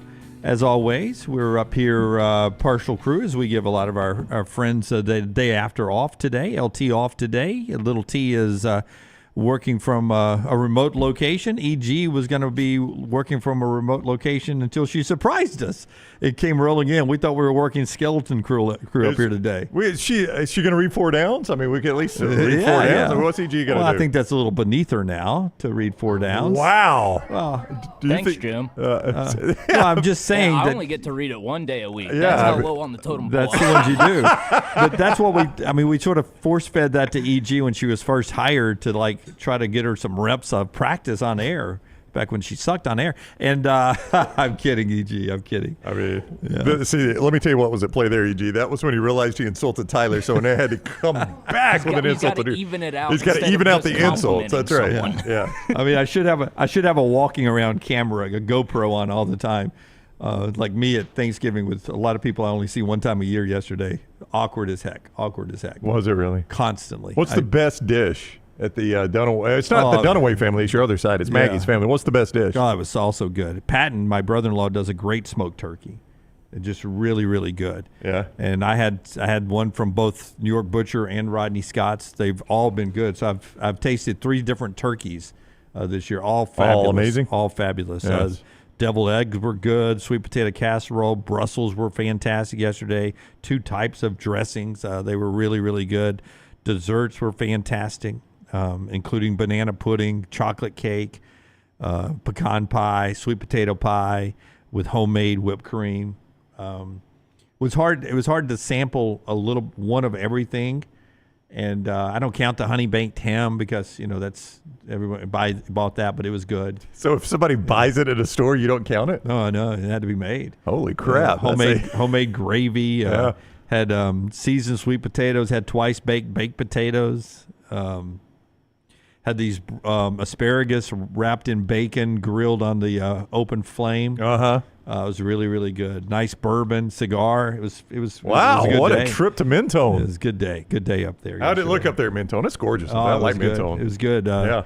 right on the riverbanks. Great piece of property up there. It was fantastic.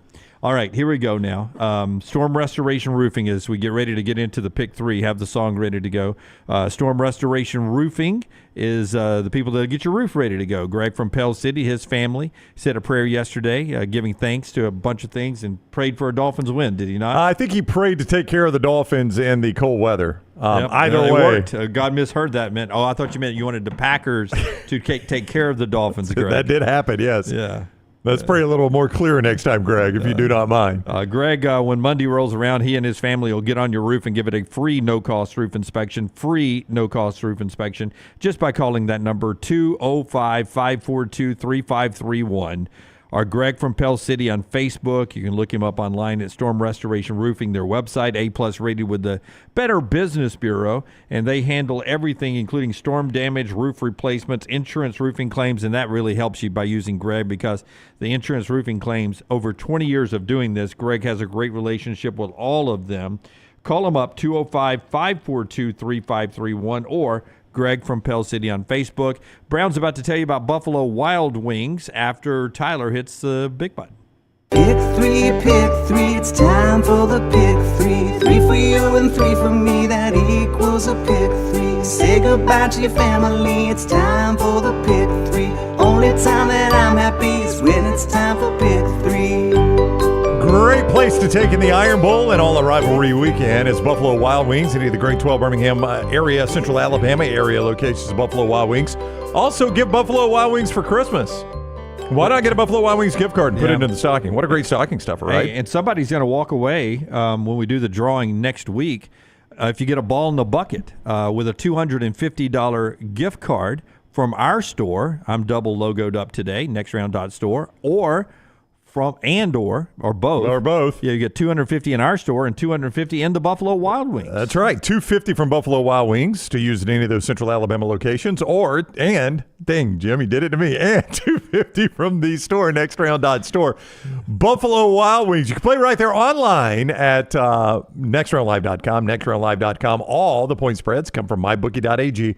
Bet anything, anytime, anywhere, mybookie.ag, code NEXTROUND. Sadly, Jim, this is our final week of the Pick 3. It is. Final week of the Pick 3 for this year. It'll be back next year in some form or fashion as we keep rolling forward. But I sort of have liked the rules for all this. We'll give you our picks at the end. I want to run through some games here, and you give me early reactions. But I gotta pair up 3 of them first. Okay. One of them is 6:30 tonight on NBC, Nebraska and Iowa. And then also tonight, Utah and UCF. What time is that game? Is that also tonight? I think that's 7 o'clock on Fox. Where'd my game sheet go? I don't know. Somebody took your game sheet. Oh, no. I'm going to need one. I'll print one at home. Never mind. Go ahead. No, here, take mine. I have written it down. Take mine. There we go. All right. Thank you. There you go. I'll give it back to you. 7 o'clock on Fox for the other game, which is Utah and UCF. What I think is happening here, this will be the last games you will see of meaning for Iowa coach Kirk Ferentz. Okay. For Utah coach Kyle Whittingham, and for Gus Malzahn at UCF. I could see that. The one I don't know about, so let's just take them one at a time here. My degree of believing it happens, I almost 100% believes this will be Whittingham's last game at Utah. So he's already got a coach in waiting in place. We don't see that very much anymore, but it was announced in the offseason that Morgan Scalley, who has been the longtime defensive coordinator, is in place. I think, Jim, when they made that announcement, they thought they were going to have a little bit of a better team. So I don't know how that impacts it in your mind. Like, did they think Whittingham had a good enough team that he sails off into the sunset with a pretty good team? Yeah, with a championship in the Big 12 and a trip to the playoffs. Yeah, that has not happened by any stretch. So that's the most obvious one because there is a coach in waiting. But I do go back to Nick Saban, who all the time told us, once you consider retiring, you better retire. You might as well go ahead and retire. That's right. The other one, the next one would be Kirk Ferentz for me.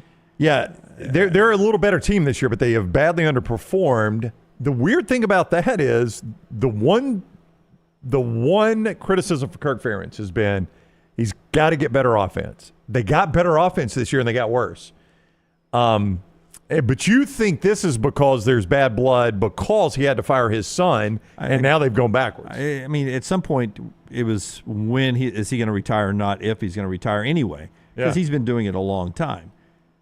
I believe that what happened the last 2 years with his son as coordinator sort of broke that relationship a little bit with his love, absolute unconditional love for Iowa and the administration.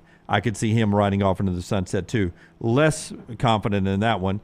And then I do believe that UCF got used to winning more than Gus Malzahn is winning. I don't know what Gus's buyout is, but his agents are good at negotiating it.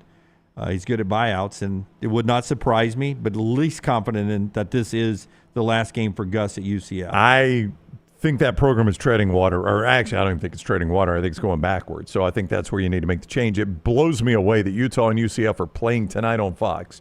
First of all, that game is tonight on main Fox blows me away. Number one, you thought it was going to be better in the offseason. They're not even playing for bowl eligibility. Neither team can even go bowling. And I really do believe that when you drew up this Friday TV schedule, you thought that game would be at the very least for a spot in the Big 12 championship game.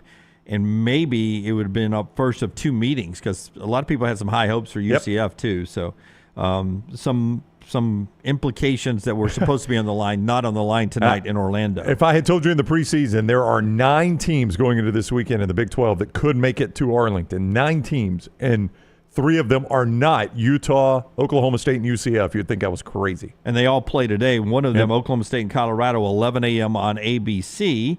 Oklahoma State and Colorado. Dion says this is not the last time you'll see Shedeur and Travis Hunter in a Colorado uniform. He says they'll go to the bowl game. I say watch this game today, just in case they don't play in the bowl game. Well, if everything falls right, they could still go to the conference championship game and play their way into the playoffs. That would be your hope. Yep. And by the way, they were one of the beneficiaries of Tulane's stunning loss last night, because if it had been, say, Kansas State and Colorado, 24-25, playing in the Big 12 championship, just them winning that game would not have given them the automatic berth if they were still behind perhaps Tulane. Well, that kind of got cleaned out last night a little bit, so that helps them. So there's still just a sliver of hope, Jim, for them getting in the college football playoff, Colorado. And we do get the Egg Bowl, Mississippi State and Ole Miss. We'll talk a little bit about that later on in the show. You can't play any of those games at the Pick 3. I just wanted to get out the Friday slate and the implication there. Saturday games only, nextroundlive.com, nextroundlive.com. Let's jump into those games after we tell you about a couple of our great sponsors. One of them, our friends at New York Butcher Shop. I had the opportunity to swing by there, and I have it waiting on me at the house today for my leftovers, because I go on the road, and I never get to take any of the leftovers with me because there's 50 people up in Mentone that are counting on leftovers today up there. So I have planned ahead. I have a New York Butcher Shop turkey. I also got one for my mom and dad yesterday. They enjoyed it, said it was fantastic. I got my New York Butcher turkey waiting at the house. I have my New York Butcher dressing waiting at the house, and my mac and cheese waiting at the house. So my leftovers from our friends at New York Butcher Shop. Yeah, today. I mean, they had the great turkeys there, but hey, just because Thanksgiving is over doesn't end for New York Butcher Shop. They got great steaks now. And start thinking about these Christmas parties, like when you have family Christmas dinners. Steak, great for a family Christmas dinner.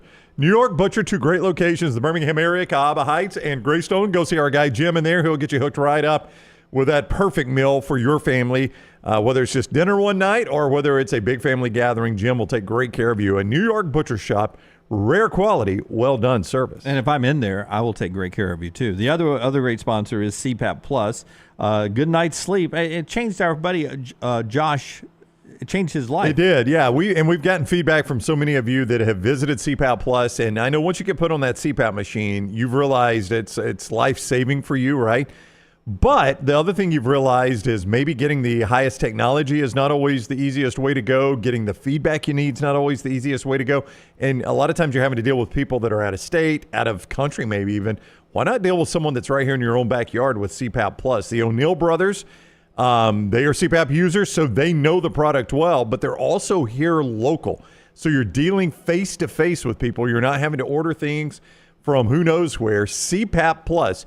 The best way to find one of the CPAP Plus locations as close to you is just Google that, CPAP Plus Birmingham, and you'll find the location nearest you, CPAP Plus. O'Neill Medical, the O'Neill brothers, they do a great job for you. Don't keep going out of town and getting all the wrong things. They go, the top brands as well. Google CPAP Plus and go see the O'Neill brothers at CPAP. Thank you guys for asking about my dad in the chat room over there, mybookie.ag chat room. Surgery on Wednesday didn't go as what they wanted, so they ended up just sort of reverting back to where he was. He is at home as we speak. Appreciate all you guys thinking about him. And I was not making it up. I tweeted it out instantly as I was leaving the recovery room. When he woke up from anesthesia, my mom and I were standing next to the bed, and he mumbled something to Mom, and the mom says, Jim's here too. And he's like, oh, hey, love you. Tell them to try the other quarterback. I swear, it was the coming out of anesthesia. Tell them to try the other quarterback. Them being Alabama? Yeah, I assume. He wants Ty Simpson? I assume. He wants it really isn't he wants Ty Simpson. He just knows, and this is a little inside baseball on me and my dad, we are against the grain with each other. And I think he knew if he said that it would make me mad, because I'm not a big fan of QB2s. That's right. Anyway, there's a reason why there's a guy who's the starter. So people were taking that as I tweeted it out, like Dunaway's hinting that he wants Jalen Milroe benched. I'm not. My dad knows that it gets under my skin, so he could go back to Barker and Bergdorf. Yeah. He knows if he ever said QB2 that it always pisses me off to no end. So I took that as my dad's weird way of saying he loves me. That he was going to piss me off coming out of anesthesia, saying, tell him to try the backup quarterback, the other quarterback. And I was like, okay, he's okay, because he's pulling my strings coming out of anesthesia. He's taking a shot at me. Yeah, so it was pretty cool. So hopefully he's listening today. I knew what he was doing. And this is where he's going to text me saying, no, really, I want to see Ty Simpson. I was completely lucid. I want to see Ty Simpson play. I had a dream. Put Ty Simpson in. Yeah. All right, here are some of the other games. I'm going to read you one fact about the game, and then I want you to react to it, okay? Yes, sir. Tennessee and Vandy. Okay, Tennessee and Vandy. Vandy hasn't scored more than 24 points since they beat Alabama earlier this year. Now they're going against a better defense. My reaction is I'm a bit surprised at that. However, it still has not led entirely to losses, right? Because Vandy can still ugly up a game with the best of them. And, 24 points is enough to win this game. They could beat Tennessee with 24 points. Now, everything's got to go right. Tennessee probably has to help a little bit. But I could paint you a scenario where 24-21 is the final score, right? Now, I don't think Vandy could score 24 on Tennessee's defense. That's the problem. They're going to need help from Tennessee to get to 24. But 24 is enough to win that game the way Tennessee's offense has played of late. South Carolina and Clemson, winner of this game gets a at-large bid in the college football playoff. You believe that to be true?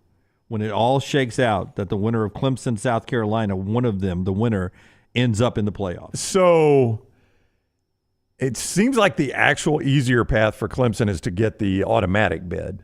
All they need is Miami to lose. Yeah. But they don't control that. They don't control that. But that was – so, like, I guess what I'm saying, though, Jim, is, like, if you're looking for either Clemson or Alabama or Ole Miss or South Carolina to bump up, to me, the most obvious of the upsets in the top 12 this week is Syracuse beating Miami. Don't you agree? Notre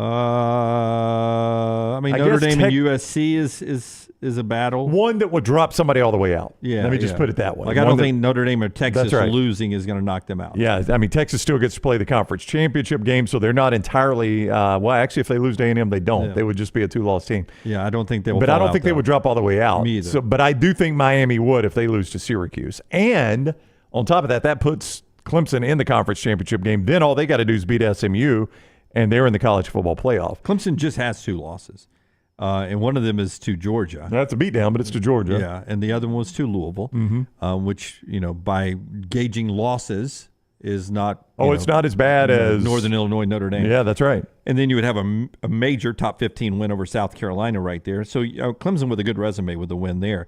Notre Dame and USC in this game, the Irish could move up over Penn State with a win, but I want you to look at just how much better USC has been at the Coliseum than they have been on the road this year. When they are playing their best football, it's at the Coliseum. That includes a three-point loss to Penn State. The only problem with this is a 12:30 L.A. local time kick, 2:30 Central. CBS. 12:30 at the Coliseum. That's not ideal for USC using that magic Coliseum against the Fighting Irish. I dare say there is as many Notre Dame fans at this game as there is USC fans. Is that an overstatement? Maybe not. I Notre Dame attends this game very, very well. A lot of Notre Dame alums in LA.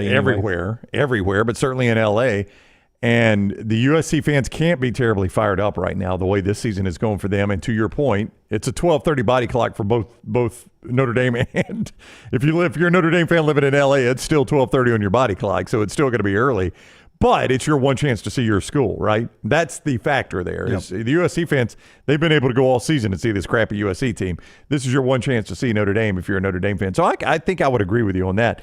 So that's the advantage Notre Dame is that they'll have almost a 50-50 crowd. It's not going to be a hostile environment. Not at 12:30 in L.A. You brought this up just real quick. You said you think they might be able to jump Penn State. I do. Even just a straight win because Penn State only won by 3 at USC, and then now you factor in that Penn State's losses to Ohio State. Right. That becomes interesting, though, because we've always kind of put a good Notre Dame team in that number 5 slot. That's because right. they can't, for those that don't know the rules, Notre Dame agreed to these rules. They can't be in the top 4. Their ceiling is the 5 seed. So where do you think their actual ceiling is, though, right now? Because if they don't jump Penn State is not going to get the bye. So do you think that just naturally slides Notre Dame down? Keep in mind, Oregon or Ohio State would slide to 5. That's my other point there is you've still got Oregon and or Ohio State. I think if Notre Dame wins this game, I think they would be the 6th seed. You think their high is the 6? Yeah. Yeah, okay. Yeah. Because that 5 seed is so attractive right now. You get the 12, which is in theory the worst team in the playoffs. And then right now with Boise, you turn right around and you play Boise at a neutral site. Yeah. Or in a scenario, it's going to be the winner of the Big 12. Yeah. So, I mean, that 5 seed becomes a coveted seed for Notre Dame. Miami and Syracuse, for a lot of people who are sitting at the house, I'll ask you this question. You can see if you answer it. How many wins does Syracuse have this year? I would say Syracuse is a 6-win team. Yep. Forrester, how many wins do you think Syracuse has this year? I think Syracuse is a 5-win team. 5-win team, 6 wins. I can name that EG, too. how many wins do you think Syracuse has? Speak loud like you're off microphone.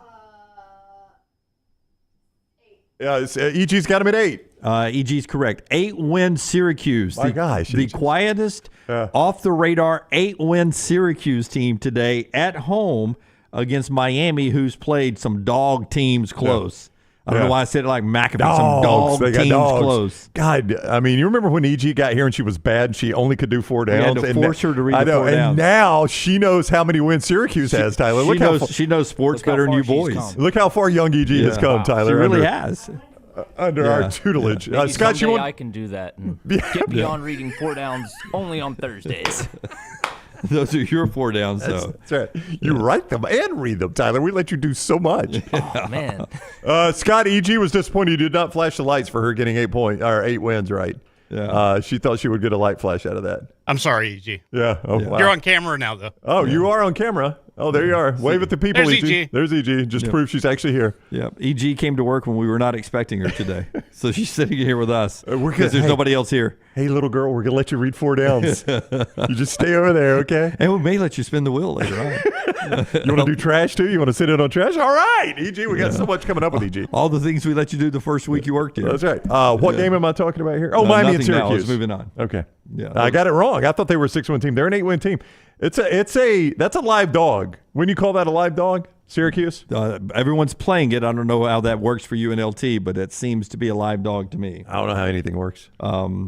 Cal and SMU, a game that now has upset alert implications. But just in case you're not familiar with what SMU has done, because there's no way they can lose this game. They're already in the ACC championship game. That is locked. A win here helps their at-large case, win or lose, in the ACC championship game. And if they win this game, they end up in their first year in the ACC going through the regular season without a loss. They don't have an ACC loss this year.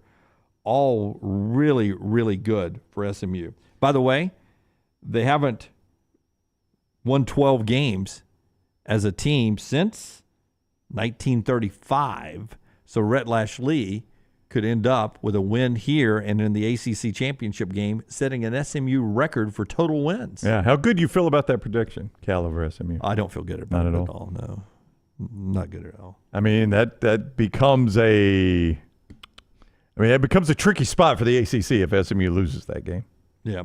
That's some of the Pick 3 brought to you by our friends at Buffalo Wild Wings. More games later on in our picks coming up at the end of the show. Tell us about B-Dubs again, Brownie. Buffalo Wild Wings, they've got great 12 great Central Alabama locations. You will be playing in the Buffalo Wild Wings Pick 3 at nextroundlive.com for a $250 gift card from one of those great locations and $250 in-store credit at nextround.store. It's a $500 value if you can do some math right there like I just did.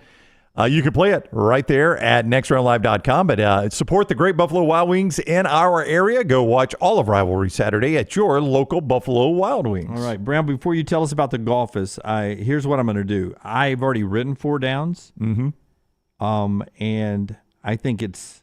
So you'll present it and EG gets to answer. Yeah. I mean, it seems like Emily Grace her football mind is as good or better than ours. And she knew Syracuse had 8 wins. And she is on campus all the time talking to the Alabama-Auburn players, and it's an entire Alabama and Auburn 4 downs. So I'm bringing EG in not as a propped-up reader. I'm letting her out of the box. She's going to come in and use that great sports mind of hers. Next segment? Next segment. So EG, fresh off the road from the family farm, jumps in to do 4 downs when we come back. If you're looking for something to do this holiday weekend, our friends at The Golfus ready to go. Yeah, thegolfus.com to book a bay and to find out more information on The Golfus. It is the best golf simulators in all of Birmingham. And they've got a location already open right there in Vestavia on Highway 31, a new location coming to Highway 280 in the very, very near future, and Trussville as well in the equally near future.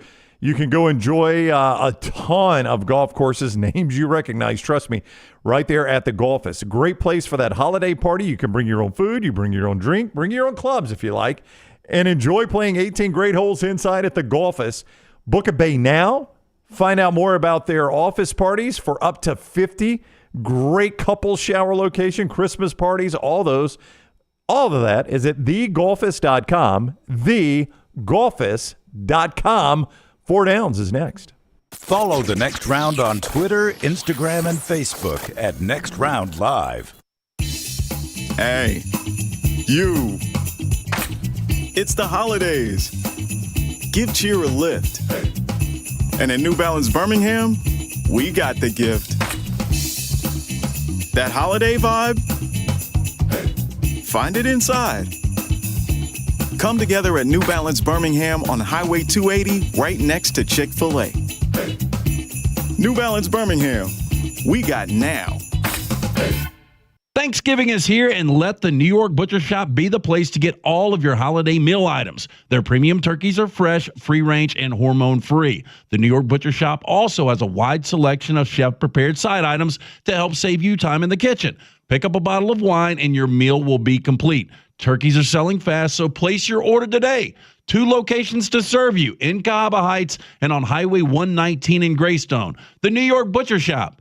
Rare quality, well-done service. This hour of The Next Round is presented by the Birmingham Racecourse Casino, now featuring 7 days of giveaways with your chance to win a share of up to $125,000. The more you visit the Birmingham Racecourse Casino, the more chances you have to win. Hey, there's nothing worse than waking up to a plumbing problem. Don't get caught in a flooded house. Call the guys at Hemp Hill Services. Adam, Chad, and the team at Hemp Hill are the only ones I trust to fix it and fix it right the first time. Hemp Hill Services does it right and always at a fair price. For all of your plumbing, cooling, and heating needs, trust the name that Birmingham has trusted since 1954. That is Hemp Hill Services. Call now, 205-229-2090. That's 205-229-2090. Happy football season. At the Next Round, we strive to make our loyal listeners feel like they're a part of the action all season long. My name is Emily Grace McWhorter, and I do that by bringing you along for any given Saturday in Auburn or Tuscaloosa. From pregame warm-ups, touchdowns that make you feel a part of the play, and everything in between, our goal is to make you feel like you're inside Bryant Denny or Jordan Hare. Follow along on our social media at Next Round Live on Instagram, X, and Facebook. Also, check out thebarnauburn.com and covercrimson.com while you're at it. Here's to fall Saturdays. At Academy Sports and Outdoors, we believe the best holiday fun happens out there. On the driveway with a new basketball hoop, out back around the fire pit, or up in the deer stand. No matter your fun, we've got it. The right stuff at the right price. Academy. Have fun out there. From the creators of The Next Round comes two new sites, covercrimson.com and thebarnauburn.com. Two team sites with the same excitement and information-driven content that you get every day on The Next Round. Live daily shows, recorded shows, free of charge, plus premium content with insider information starting at just $1. And it's the perfect gift for the Alabama or Auburn fan in your family. Covercrimson.com or thebarnauburn.com. Sign up today. Hey, this is Matt Roth, the franchisee of Walk On Sports Bistro in Birmingham. With the kickoff of football season, come visit us at one of our 3 locations, Stadium Trace, Greystone, or Trussville. Come enjoy our scratch kitchen menu while watching one of our 80 TVs. Whether you're looking for a pre- or post-game celebration, game day, or date night, we've got you covered. It's all about the win at Walk On Sports Bistro. Walk On, where everybody needs a little playing time. You can't wait for college football talk every Monday, so we don't make you wait. Ryan Brown here for The Next Round. You can catch ESPN's Tom Luganville with Jim Dunaway on Monday Morning Live at 7 a.m. I'm with Brandon Marcello on the Middle 8 at 8 after The Next Round. Hear from Alabama coach Kalen DeBoer and Auburn coach Hugh Freeze. After the coaches talk, Fox Sports analyst Brock Heward joins Lance Taylor for Unlocked at 1 o'clock. All college football, all day Monday, anywhere you get The Next Round.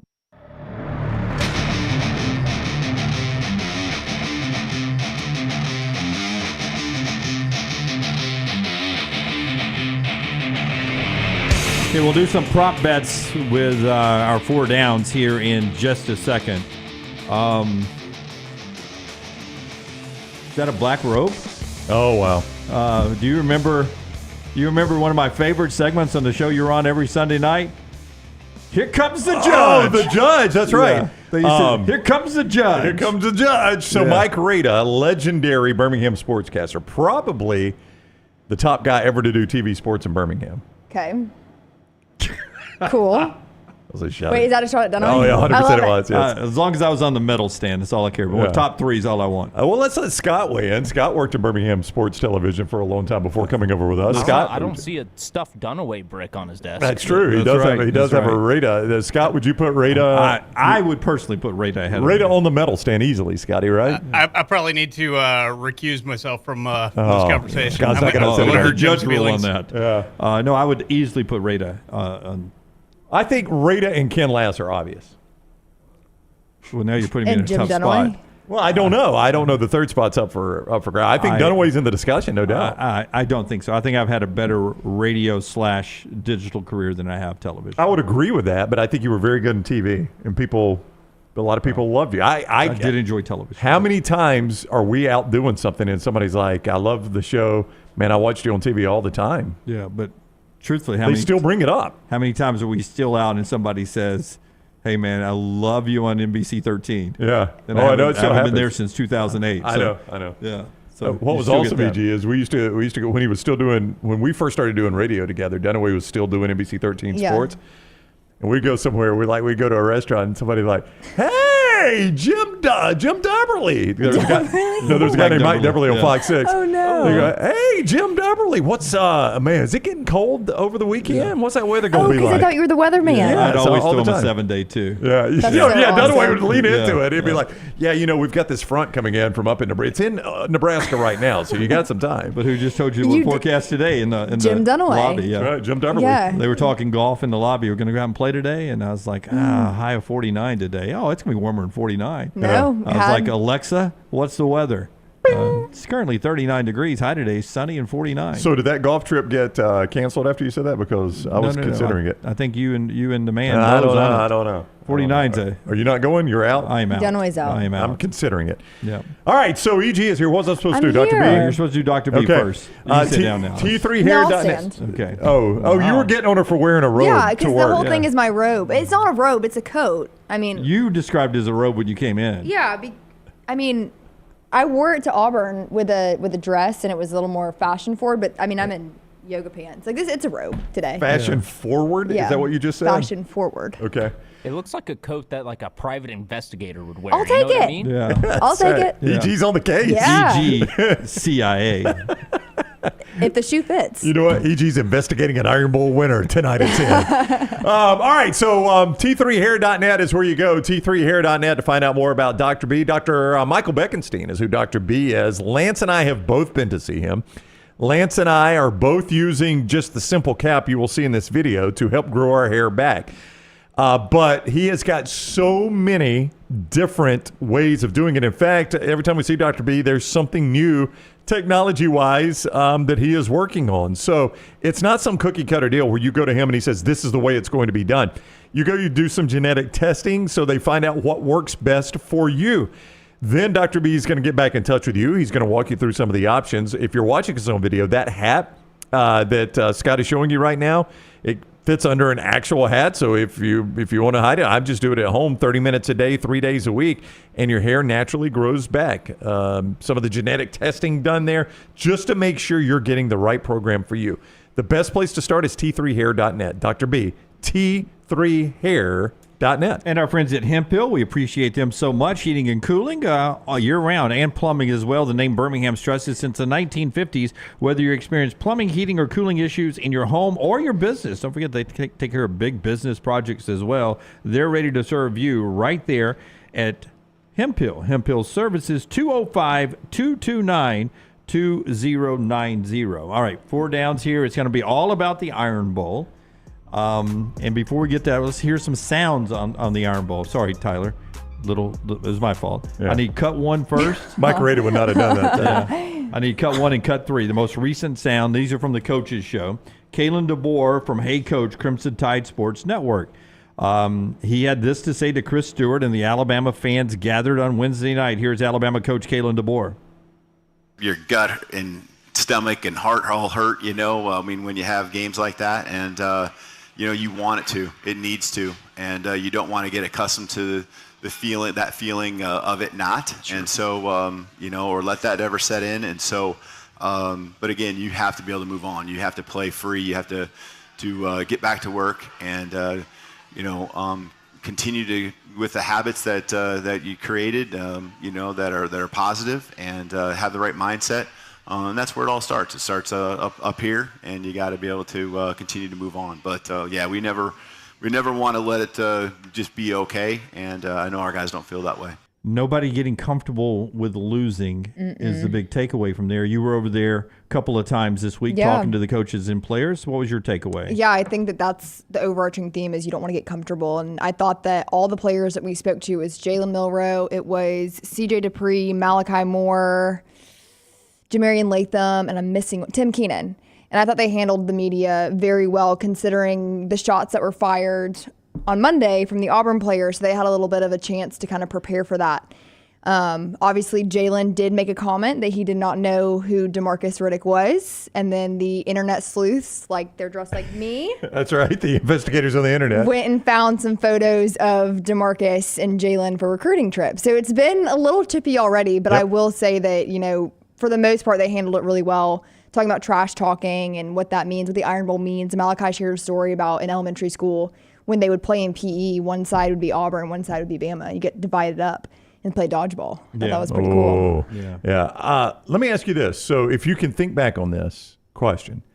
So normally when EG's doing stuff for the Alabama, it's Monday and Tuesday. Monday are the coordinators and the head coach. Then Tuesday you get players, right? Yep, and then Coaches Wednesday. Coaches Wednesday. Try to think back on your trips to Tuscaloosa because I believe you went those Monday and Tuesdays after the loss at Vandy, the loss at Tennessee, and then this most recent loss at Oklahoma. Was it the same vibe? Did this one feel a little different than those other two? I mean, can Let me phrase it. Let Jim phrase it better. No, not better, just differently. Because the way I hear this question is, did their tank seem a little less full? Yeah. Yeah. Was it progressively more beat down after Vandy, after Tennessee, after Oklahoma, or was it just kind of normal? I mean, I'm going to be honest. I feel like from the coaching standpoint, it was very even keel. And I think that's something that Coach DeBoer has been praised for, but also criticized for his entire tenure at Alabama so far. He doesn't get too high, he doesn't get too low. So I'd say from a coaching perspective, yes. It's a weird thing to criticize him over because Nick Saban was the same way. Yeah, except I feel like Nick Saban's, had a little bit of a, streak in him, if you will, a little hot-headedness that was always constant. And DeBoer, what he gets faulted for is not having that, but he's still the same person. So I feel like from a coaching standpoint, it was relatively the same. I think the only thing that was different, and you guys, we've all picked up on it, was their criticism of Milroe. We haven't really heard him or Coach Sheridan say anything about Milroe's game that specific. And what they did say was that he should have gone a little more north to south instead of east to west against Oklahoma, should have had a little more production there. So that was the only difference to me. I don't know how much people should look into that, but that did stand out.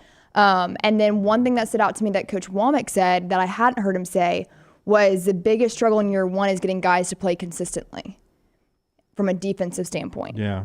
And Roman Harper earlier in the show says he believes it's the little things and the schemes that they're put in that allows them to be put in bad ice situations. I'm trying to remember exactly the way Roman describes it, but he thinks the schemes that Alabama's in is, the way Roman put it, impossible for them to be consistent. Yeah, and I think that makes sense. I think, too, I asked a lot about in-game adjustments this week, and, of course, we got a lot of coaches speak in return. Nick Sheridan did say it starts with him, which I thought kind of pacified some of the fan base. But when it comes to the players, I felt like the players they also sent out there were older. There was no freshmen chatting this week, which did not really surprise me. And they seemed the same that I've seen them pretty much all season. Hugh Freeze, biggest calling card for Hugh Freeze is what he talked about on Tiger Talk back on Wednesday night as he gets ready to go to Tuscaloosa. Hugh, you ever been to Tuscaloosa? I've honestly always enjoyed playing there and am one of the few to go in there and get a win and plan to again soon. And so I don't know. I like playing there. I like being in this rivalry. And I mean, yeah, you got to change the way you prep. We'll prep with crowd noise and we'll have to get in the huddles more than normal to be sure we communicate efficiently. But man, you got to go on the road. I mean, it makes it harder. As you see in the SEC, road games in this league are not much fun. And but you embrace this one because of the rivalry that it is. And we welcome it. We'll never not do that. I told our team today, this is one we will embrace, home or away, every chance we get to go and compete in what is the greatest rivalry in college football.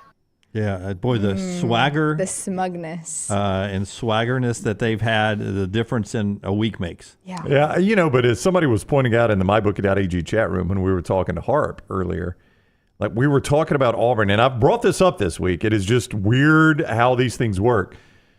When we're talking about Auburn being at maybe the height of their confidence and their fans actually thinking there's a shot here after Alabama did what they did Saturday and Auburn beat Texas A&M. So much so, I would imagine the Auburn people are buying market tickets now to go Probably to the game. so. I Probably think we're not going to do that with a loss. I think that has flipped around a little bit. But with all of that said, as we were talking about earlier this week, if one play goes a different way in overtime, you were there, E.G. I was there. If one play goes a different way in overtime and A&M wins that game, the Auburn reaction this week would have been polar opposite. Now, I this might be a hot take. I do not think that you would have seen DeMarcus Riddick, Perry Thompson on Twitter, Cam Coleman chatting if Texas A&M had won in overtime. No, because the focus would have been that is yet again another double-digit lead at home that Auburn blew. Yes, and so I was talking about this, I guess it was yesterday actually on Thanksgiving to my family. They were asking if I was able to watch the Bama game. And one of the things that I was talking about was I'm in the press box and I have it on my laptop, and then Auburn gets this massive lead, and it's like, okay, so I'm paying more attention to the Bama game, and then Texas A&M starts coming back, and the default was, oh, here we go again. Yeah, so I've seen this. I've seen this before. Yep. Sat in this very press box, seen it unfold. So then I go back to the Bama game, and it wasn't until, like I said, the second overtime that it was like, all right, I mean, Auburn might have a chance here, but I mean, the collective consensus was, here we go again. Yeah. Four Downs brought to you every day by our friends at Slice. Chris Lowe joins the show to talk about the SEC coming up at the top of the hour. Tell us about Slice, Brownie. SliceBirmingham.com is where you can find all the locations. There are 5 great Birmingham locations of Slice Pizza. Some of the most creative pizzas you will ever try. I absolutely love that soul pie. which has the Conecuh sausage, the turnip greens, the black-eyed peas. I know it sounds crazy. Go try it. You'll love it. The wing and a prayer, the little piggy, all those right there at Slice Birmingham, slicebirmingham.com. First down. All right, so these are all prop bets from our friends at MyBookie, mybookie.ag on the Iron Bowl. Player props here. EG, you first. Who's got more passing yards in the Iron Bowl on Saturday? Jalen Milroe or Peyton Thorne? And I'll give you the yardage that they're sort of shooting at here. 225 Milroe, 213 Peyton Thorne. So the total at mybookie.ag pretty close there. Who's got more passing yards in this game, EG? I think I'm going to go Peyton. I think we're going to, but as I say that, the difficulty of four downs. You start answering a question, you're like, nah, I'll tell you what, I kind of like that other side. I feel like we're going to see, I feel like we could see a lot of Ryan Williams, but I do think I'm going to stick with Peyton, that we're going to see more from Peyton and that Cam Coleman connection. Brownie, you agree? 3 straight Peyton Thorne games over that number right now. Excuse me, 3 straight from Peyton Thorne over that number right now. And for the most part this year, he has been over that number. Like, what'd you say, 214? 213. 213. He hit that right on that number against Arkansas. He went over that number against Oklahoma. He went over that number against Vanderbilt, La Monroe, Texas A&M. I think the way they're playing right now, I would like and the way Bama's defense is playing, I think I would take over that number. And to add to your point, I think that a weak spot of Bama's defense all season long that we've been talking about is that if a quarterback can connect on the deep ball, those receivers have been wide open. And if they're looking at film and seeing that, I do think Peyton will air it out, just like he's been doing the last 3 weeks. Okay, not just Peyton over 213, though, more than Milroe? I would say Milroe ends up with more. I think Thorne will be over 213, but I think Milroe has more passing yards. Yeah, that'd be my play. Let's move to second down. Second down. Rushing yards in this game, more from Jalen Milroe or Jarquez Hunter. Jalen's total is only 55. Jarquez Hunter is only 79. Who's going first? You want me to go first? Let's go Brown first this time. I feel like an over on Hunter rushing yards is a pretty good play right there, the way Alabama just played. Are you surprised that mybookie.ag I am. 79 is the only thing that's the total? I am. I just watched Oklahoma with a lesser offensive line and lesser running back do better than that, basically in the first half. So, yeah, I would – that's a surprisingly low number for me. I think I'd go over on Hunter I'd go over on Hunter because with the swarm defense, it allows for those 2-3 dirty yards, and that's what Jarquez does really well, and I think that he'll be able to get a little more out of it too. You just wonder about Milroe's 55. Is this going to be a Milroe run like game an LSU game? Yeah. If it's an LSU game. Yeah, Auburn will be better against it than LSU was. Almost anybody will be better than LSU was against it. Yeah, 55 for Milroe. So you guys are going Jarquez on more rushing yards. Let's do third down then. Third down. Top rusher in this game for Alabama, Jalen Milroe or a running back, a traditional running back? It just depends on what Milroe you get, I feel like. It depends on if he's LSU Milroe, first half Georgia Milroe, but I'm going to go with the Jammer of Justice. Yeah, traditional reluctantly running back. Traditional. Very reluctantly there. Brownie? I think I'll go Milroe. I mean, it just feels like he's the guy that leads them in rushing almost every game. And if he doesn't, it seems like they have an issue winning the game. That's, yeah. Yeah, so I think I will go Jalen Milroe there. One more. Fourth down. Top receiver in this game between these two 5-star wide receivers, Ryan Williams and Cam Coleman, that ended up not going to the same school. MyBookie.ag didn't have a number up for the receiving yards yet, so I did a little research. About 79.5 yards is where both guys come in. So they're both about the same in the total. Auburn has been able to find ways to get Cam Coleman the ball, and Alabama has struggled to get it to Ryan Williams. So I think because of that, I'd go Cam Coleman. I'm going to go Ryan Williams because I feel like this could be a game that Milroe-Williams connection is back. And I think that he can... Williams better. I mean, his numbers, I don't have them in front of me, but I'm going to say much better at home than on the road. Yeah, so I'm going to go... That's probably the right play. I'm going to go Williams. Yeah, it's probably the right play is Williams just because he's at home. But Auburn has been able to get Cam Coleman the ball a lot more recently. For sure. Yeah, that's our 4 downs today, brought to you by our great friends at Slice. The show also being brought to you by our friends at MyBookie, where all those betting lines came from. MyBookie.ag, MyBookie.ag. Yeah, Code Next Round is where you sign on right now. Now, Code Next Round at MyBookie.ag is going to get you a initial deposit bonus of 300% in their casino.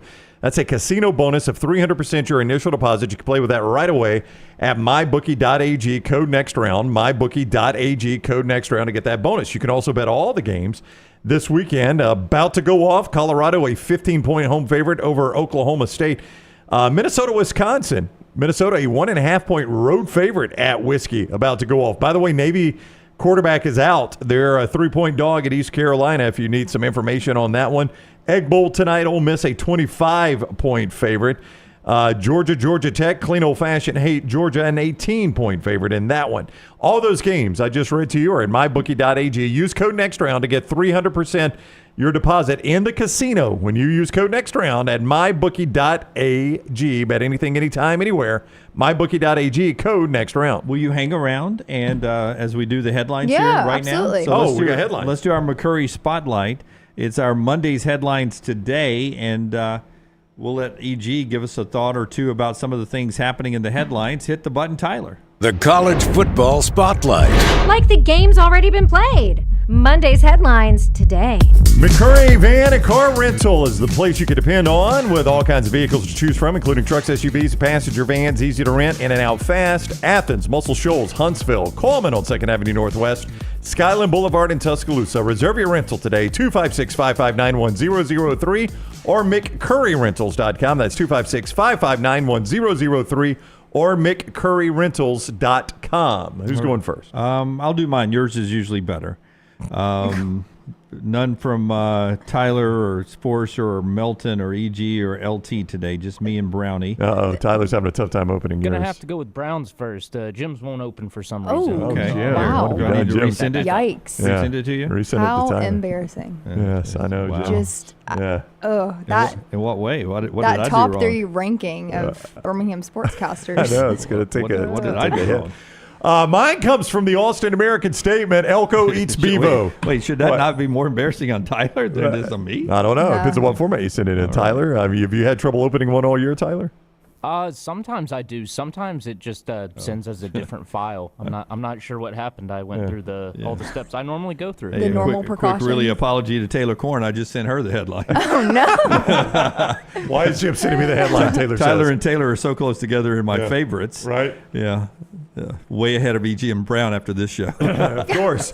I've been there a long time, EG. You learn to live there. Elko eats Bevo. He A&M coach kills, grills, and eats Texas mascot rivalry suspended again. That's going to be horrifying to watch. Yeah. Did he do it before the game? I don't know. Now, Did he do it before he put that shirt on? That shirt's tight, man. it is. Yeah. Would this count as a mascot and a fan altercation? I think it's close enough, EG. You would get Thank your you. preseason prediction Thank on that you. one.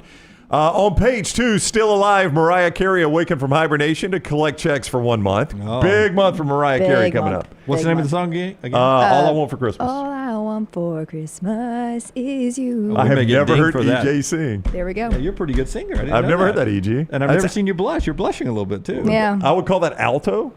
Sure. Are you an alto? Yeah. In the show choir days. Show choir? No, I know. No. I was in don't- musicals. No, I did musicals. I was in Little Mermaid. Little Mermaid? Oh. What character were you in Little Mermaid? I was a pufferfish. Aw. Give me Big the time. face. Give me the face. No, I didn't do the face. You didn't do I the had face? gills. You didn't go Pufferfish. Yeah. Page. What song did you sing? Under the Sea. Sing it. No. Oh, come on. I just, it's not there. Okay. It's not there. Okay. It's not there. But all I want for Christmas I thought it was was. really good for there. Page 3, overdue recognition. Iron Bowl recognizes the 3 Daves at halftime of Saturday's game. Yeah. Got a 3-Dave feel to it. It does. The olds will get that one. The young kids don't understand. Well, I that. tweeted earlier this week. It has a very Egg Bowl feel to I it. know. The Iron Bowl feels like the Egg Bowl. Do we need to come back to Jim's later, Tyler? Yeah, we'll come back to yours. Oh, no, it's here. There It's it in is. there. Yeah, it's in there. You It's know, back. I was so close to Mike Elko. I felt like I knew him after like all the times we talk about him on the show. I know. As I held his elbow as I went through the crowd. 3 big headlines here. Same headlines you're getting in a lot of news at Politico as well. All right. Yeah. Not DeBoering. Alabama survives Auburn 31-23. Entertaining game right there, Jimmy. I like that. Not DeBoering. This one will not be DeBoering at all. Mass deportation. You're hearing a lot about this now. Aggies exit Horns Conference again after loss. We're out. We're out. Damn it, we lost them again. We're out. What conference can we go to next? And then the transition team. You're hearing a lot about this.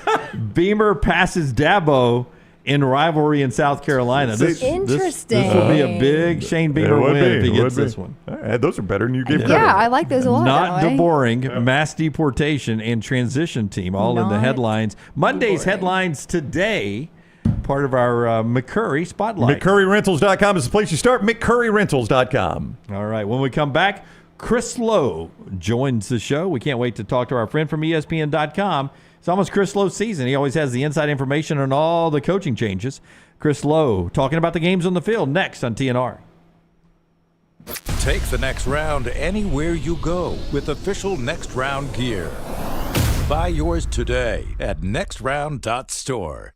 Are you tired of buying your CPAP mask and supplies online only to be disappointed? It's time to visit CPAP Plus, your locally owned and operated CPAP shop that prides itself on personal service. Come see what you're buying at CPAP Plus with 3 convenient locations in Pelham, Highway 280, and now open in Trustful. Drop by for a free CPAP checkup and free filters, no appointment needed. Plus, sign up for their giveaway for a chance to win a free travel CPAP machine. Just Google CPAP Plus or visit any of those 3 locations. Hey, let me tell you about our friends at Urology Centers of Alabama. Compassionate and comprehensive urological care with 35 physicians, 17 locations across Alabama. Their patient-centered approach to all of your urological needs. Remember, they've got that new men's health center. It is beautiful, helping men with a wide range of sensitive male issues in a comfortable environment. You can always go online, visit urologycentersalabama.com, schedule an appointment with one of their many urologists today.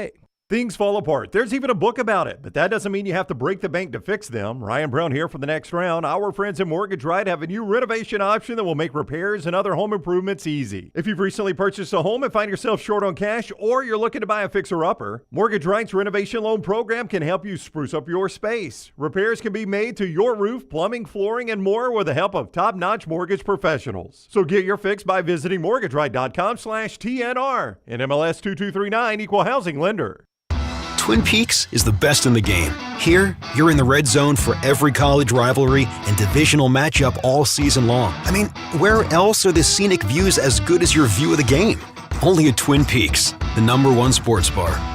Storm season is here. Make sure you have a plan of action in place right now. Greg from Pell City and Storm Restoration Roofing should be your first call when storms hit. Insurance companies love working with Storm Restoration Roofing because of Greg Nelson's name and reputation in the industry. When storms hit, call Greg Nelson. He's local, 205-542-3531. He's the home of the free no-cost roof inspection. Greg from Pell City on Facebook, 205-542-3531. It's Storm Restoration Roofing. At Academy Sports and Outdoors, we believe the best holiday fun happens out there. On the driveway with a new basketball hoop, out back around the fire pit, or up in the deer stand. No matter your fun, we've got it. The right stuff at the right price. Academy. Have fun out there. Follow Next Round Live on Twitter, Instagram, Facebook, and YouTube. The social media team at Next Round Live is dedicated to giving you daily news conferences and practice video from UAB, Alabama, Auburn, and around college football. Follow and compare to the sites you used to visit. You'll also get the latest highlights and news from the Next Round Daily Show. Turn on the notifications so you don't miss a thing. Next Round Live on Twitter, Instagram, Facebook, and YouTube. See more at nextroundlive.com. By now, you guys know how I feel about my fashion. However, did you know that I care about your fashion choices? Cargo shorts are out, flip-flops are only appropriate on the boat, and please throw away that stained t-shirt from college. You may be thinking, EG, that's all I own. What do I do? Here's what you do. Go to nextround.store and fill your cart with a wardrobe that is approved by me. Stock up on logo t-shirts, hoodies for football season, and hats for every day of the week. Trust me on this one and head over to nextround.store to get stocked up for this season. Hang out with the Next Round on the go. Whether you're driving to work, running errands, sitting on the beach, or you just need a break from the real world, we can keep you company. Check out the Next Round, Mystery Fifth Hour, and our other shows on your favorite podcast app. We'll meet you there. Jim Dunaway, Lance Taylor, Ryan Brown. Live from the Birmingham Racecourse Casino Studios, the Next Round, presented by Bud Light, is on now. Chris Lowe will join us here in just a second. Brownie will introduce us to Chris, and we'll talk football with him. Show being brought to you by our friends at Champy's World Famous Fried Chicken this hour. They bring us the third hour all the time. Champy's Chicken right there on 119 in Alabaster. Obviously, some of you may be eating leftovers today, but some of you may be tired after a couple of days of turkey and dressing. You can go by and get lunch and all your tailgate food for the big game this weekend. Champy's Chicken, Highway 119 in Alabaster, Sterling, at that location for over 10 years. A decade of success right there. That's our friends at champyschicken.com. We got a little football starting, so, I don't know if we'll keep you updated on the live games. I don't know how to really deal with that on Black Friday, Jim. It's such a rare occurrence that we've got live football going during the show, and I'm not sure how exciting either of or any of these games are going to be. Oregon State, Boise State, does that excite you a ton? I mean, I want to see Ashton Genty.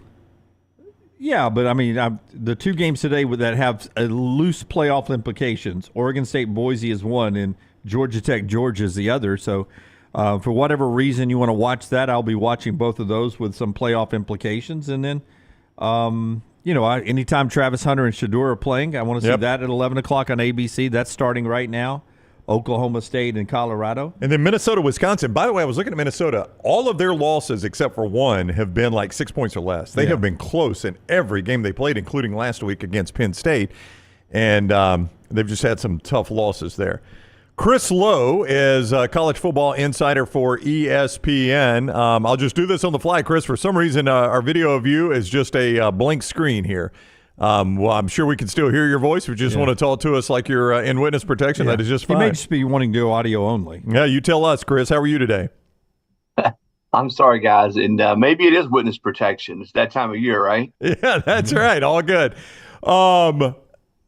Before we get to the on the field, let me just ask you this. Jim mentioned it going to the break that a lot of times this time of year, you are dealing with coaching changes leading into rivalry weekend. Is there a chance we're going to get through a year with 0 SEC coaching changes?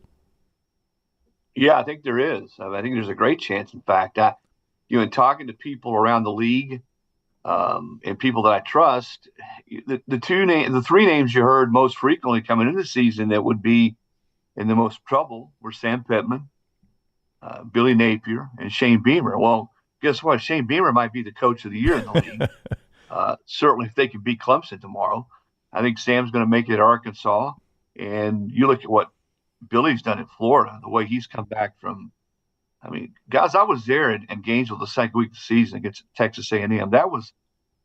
They didn't get beat; they got beat down. And that place, the fan base, the donors were beaten down. And what he's done, the way he's been able to keep that locker room behind him, not just behind him, but they played great football the last few weeks, and he's not going anywhere unless someone leaves for another job, the NFL, something that that's unforeseen. Yeah, I think there's a really good chance that we actually see a year in off season where nobody in the SEC gets fired, which is about the equivalent of seeing Bigfoot walking down Main Street there in Birmingham, right? That's absolutely right, yes. That is. Obviously, Steve Sarkisian and Lane Kiffin have some NFL past on their resumes. Is there other SEC coaches that you think the NFL will look at some point, whether it's this year, next year, or down the road, that people would go, that guy could end up being an NFL coach someday? Well, Sark's probably would fit into that. I don't know that Sark wants to coach the NFL, but he would fit into, I think, that category with the way he's, his background and his ability to call, his offenses and the way they are structured, the program. So, yeah, I think he would be a guy, not this year, but that if things continue to go well there in Texas, that someone in the NFL might come after him. But you mentioned Lane. I don't know if Lane wants to go back that route. I think he's pretty happy coaching in college right now. But no, I don't think so. Brian Kelly's the other one that you heard a little bit when he was at Notre Dame could potentially be in play maybe for an NFL job. But I think he's got his hands full there in Baton Rouge. And it's not a happy group of campers there in Baton Rouge with the way that the season's gone. And he'll be going to his fourth year next year, still looking for his first playoff berth, his first conference title. And you guys know that in the SEC, when you're paying the kind of cash that the LSUs, the Georgias, the Alabamas, the Tennessees, really everybody is, within 3 or 4 years, they expect you to scratch. You broke the story first to do so when Coach Saban announced his retirement, and you were there breaking the story when Kalen DeBoer took the job. Listen, I know every coach plans on winning every game. Do you think this job has been what Kalen DeBoer thought it would be, record aside? Do you think he knew what he was getting into when he took this job? It's funny you asked that. I communicated with Kalen this week, and I asked him that very question. And he said absolutely. He knew there were going to be challenges, that he came in with his eyes wide open. I spent the whole week with him, the first game week of the season. I don't think he ever felt like this season was just going to be smooth sailing. He knew there were going to be some rocky times. He felt like he had a good football team, a good roster. But anytime a staff comes in, a new staff, you do things differently. Your approach, your offense, defense, everything, there's going to be a transition period there. And sometimes it goes smoother than it does in other places. But no, I don't think he's taken aback at all at what's happened. He knew. Would he rather be 11-1 right now or 10-1, safely into the playoff? Yeah, absolutely he would.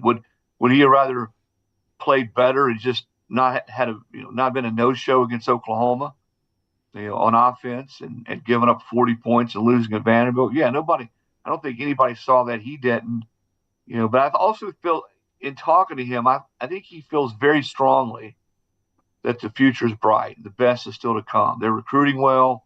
I think they're going to recruit now. And listen, I don't want this to sound, because you hear this all the time, that, if a coach comes in and wins with another coach's players, well, look at what he did. The other coach couldn't win with those players. And it's also the other way around if you don't win.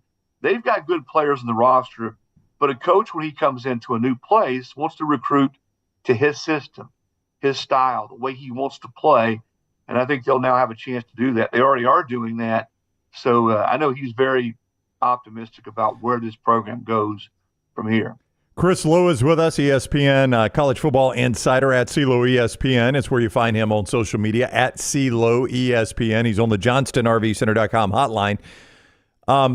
If I had told A&M fans, if this is the only piece of information I give them, Chris, in the offseason, you'll play Texas and the winner goes to Atlanta, they would have signed right up for that and no questions asked about it. But it's weird how football works. It feels like Elko maybe has – I don't know. He's gotten there so quick in year one that it's almost like only disappointment could come out of the loss. That this is such a big game with Texas, this renewal of the rivalry, that if he loses this game, I don't know. It just the nature of the fan would be to almost forget all that he has done this year, which has been a pretty remarkable job for him.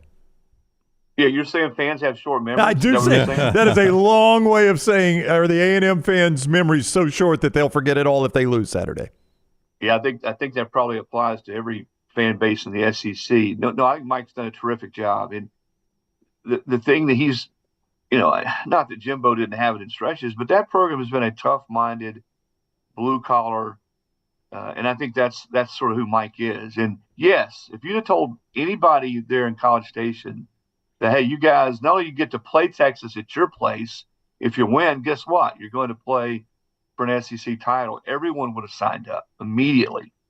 I just think the mere fact that these two teams are playing again, and it's at Kyle Field at night, Thanksgiving weekend, there's so much history surrounding this series, and now for the stakes to be what they are, hey, guys, consider this. If A&M were to win this football game, where does that leave Texas?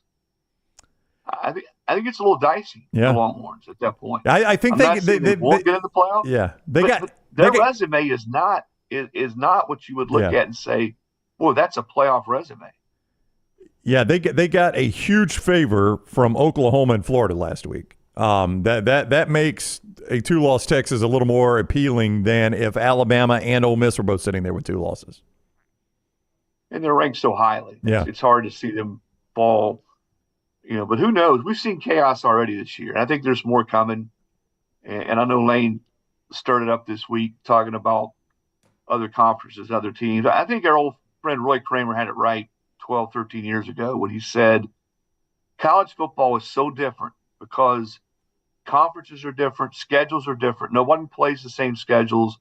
And, I agree with Lane in part that if Ole Miss or Tennessee or Alabama, if Indiana or Boise State or some of these other schools, SMU, had to play in the SEC, that the grind of the league would eat them up.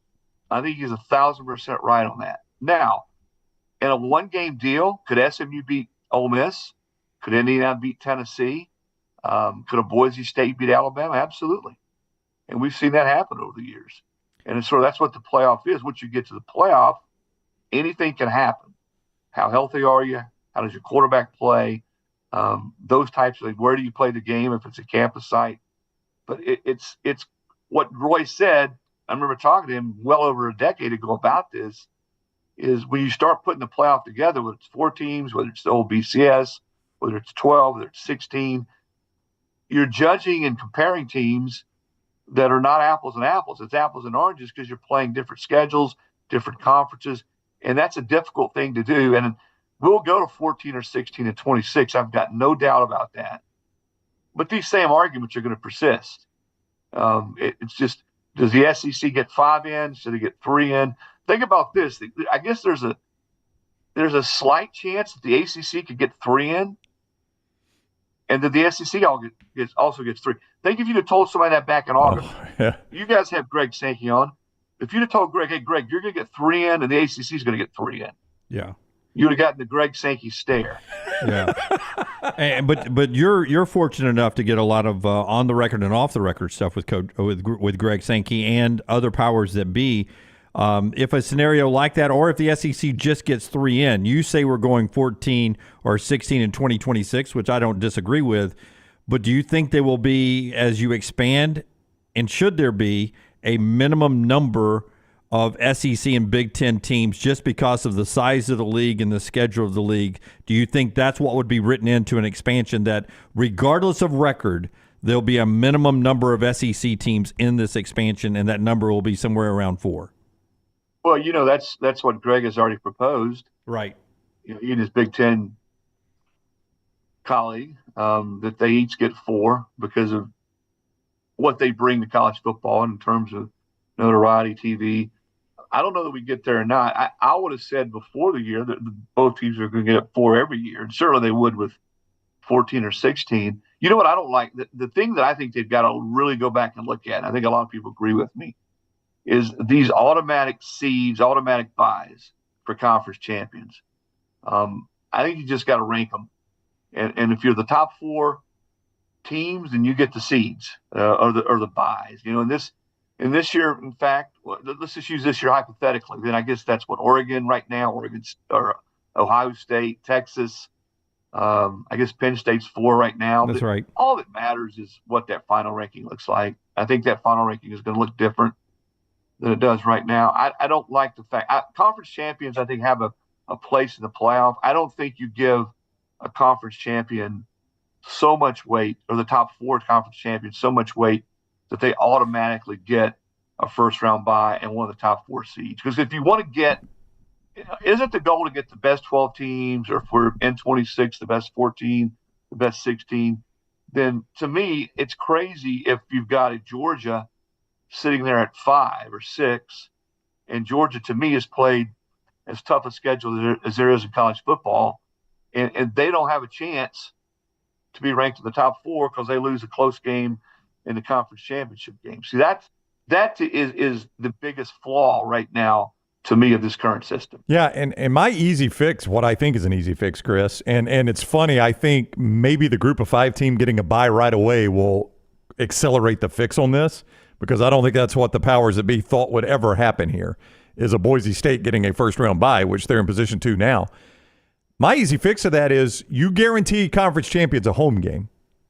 So they're a top 8 seed or higher, but they're not necessarily guaranteed a bye. But you are guaranteed a home game. I mean, I do think there needs to be some reward for winning the conference championship. That reward's a home game. So you may be the 8 seed playing the 9, but you got a home game out of it.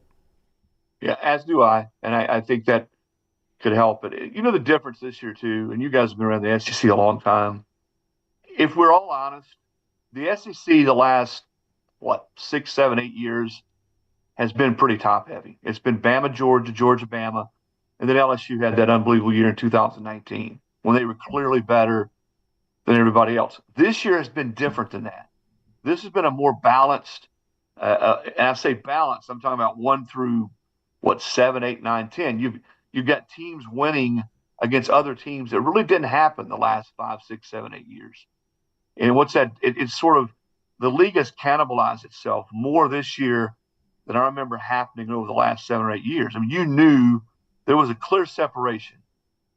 There really hasn't been that this year, and that has worked against the league for the good or for the bad, depending on, I guess, where you look at it. That has worked against the league a little bit this year as far as playoff selection. All right, he is Chris Lowe at CLO ESPN. It's where you follow him on social media. Always a great follow, especially this time of year when the coaching changes. Even at coordinators do happen. Chris is always on top of all of that. Chris, thank you very much for the time. Have a great rivalry weekend, and we'll talk to you again soon. You bet, guys. Sorry for the black screen. It's tough to get a good internet connection when you're in the witness protection program. I know. You can't let us know where you are, Chris. Enjoy Montana or North Carolina, wherever it is. See you guys. All right, buddy. Thank you. Chris with us on the JohnstonRVCenter.com hotline. One quick note. Our buddy Brooks Alston, the film guy, reporting that sources are telling him Georgia Tech could be making a quarterback change at tonight's game. Haynes King has been out. Philo has played well for them, but it appears he may not go tonight. So it's back to Haynes King or Zach Pyron. So interesting note on that Georgia Tech game tonight. Looking ahead to that game, brought to you by our friends at Michelson Laser Vision. Tell us about Michelson. Yeah, Michelson Laser Vision, Dr. Mark and Dr. Jennifer Michelson. That is a father-daughter team, and they do tremendous work. They help Lance get his vision back. I visited them. I did have some options, but I just decided I'm going to hold what I got. They don't force you to do anything. They gave me options. It wasn't the best thing for me.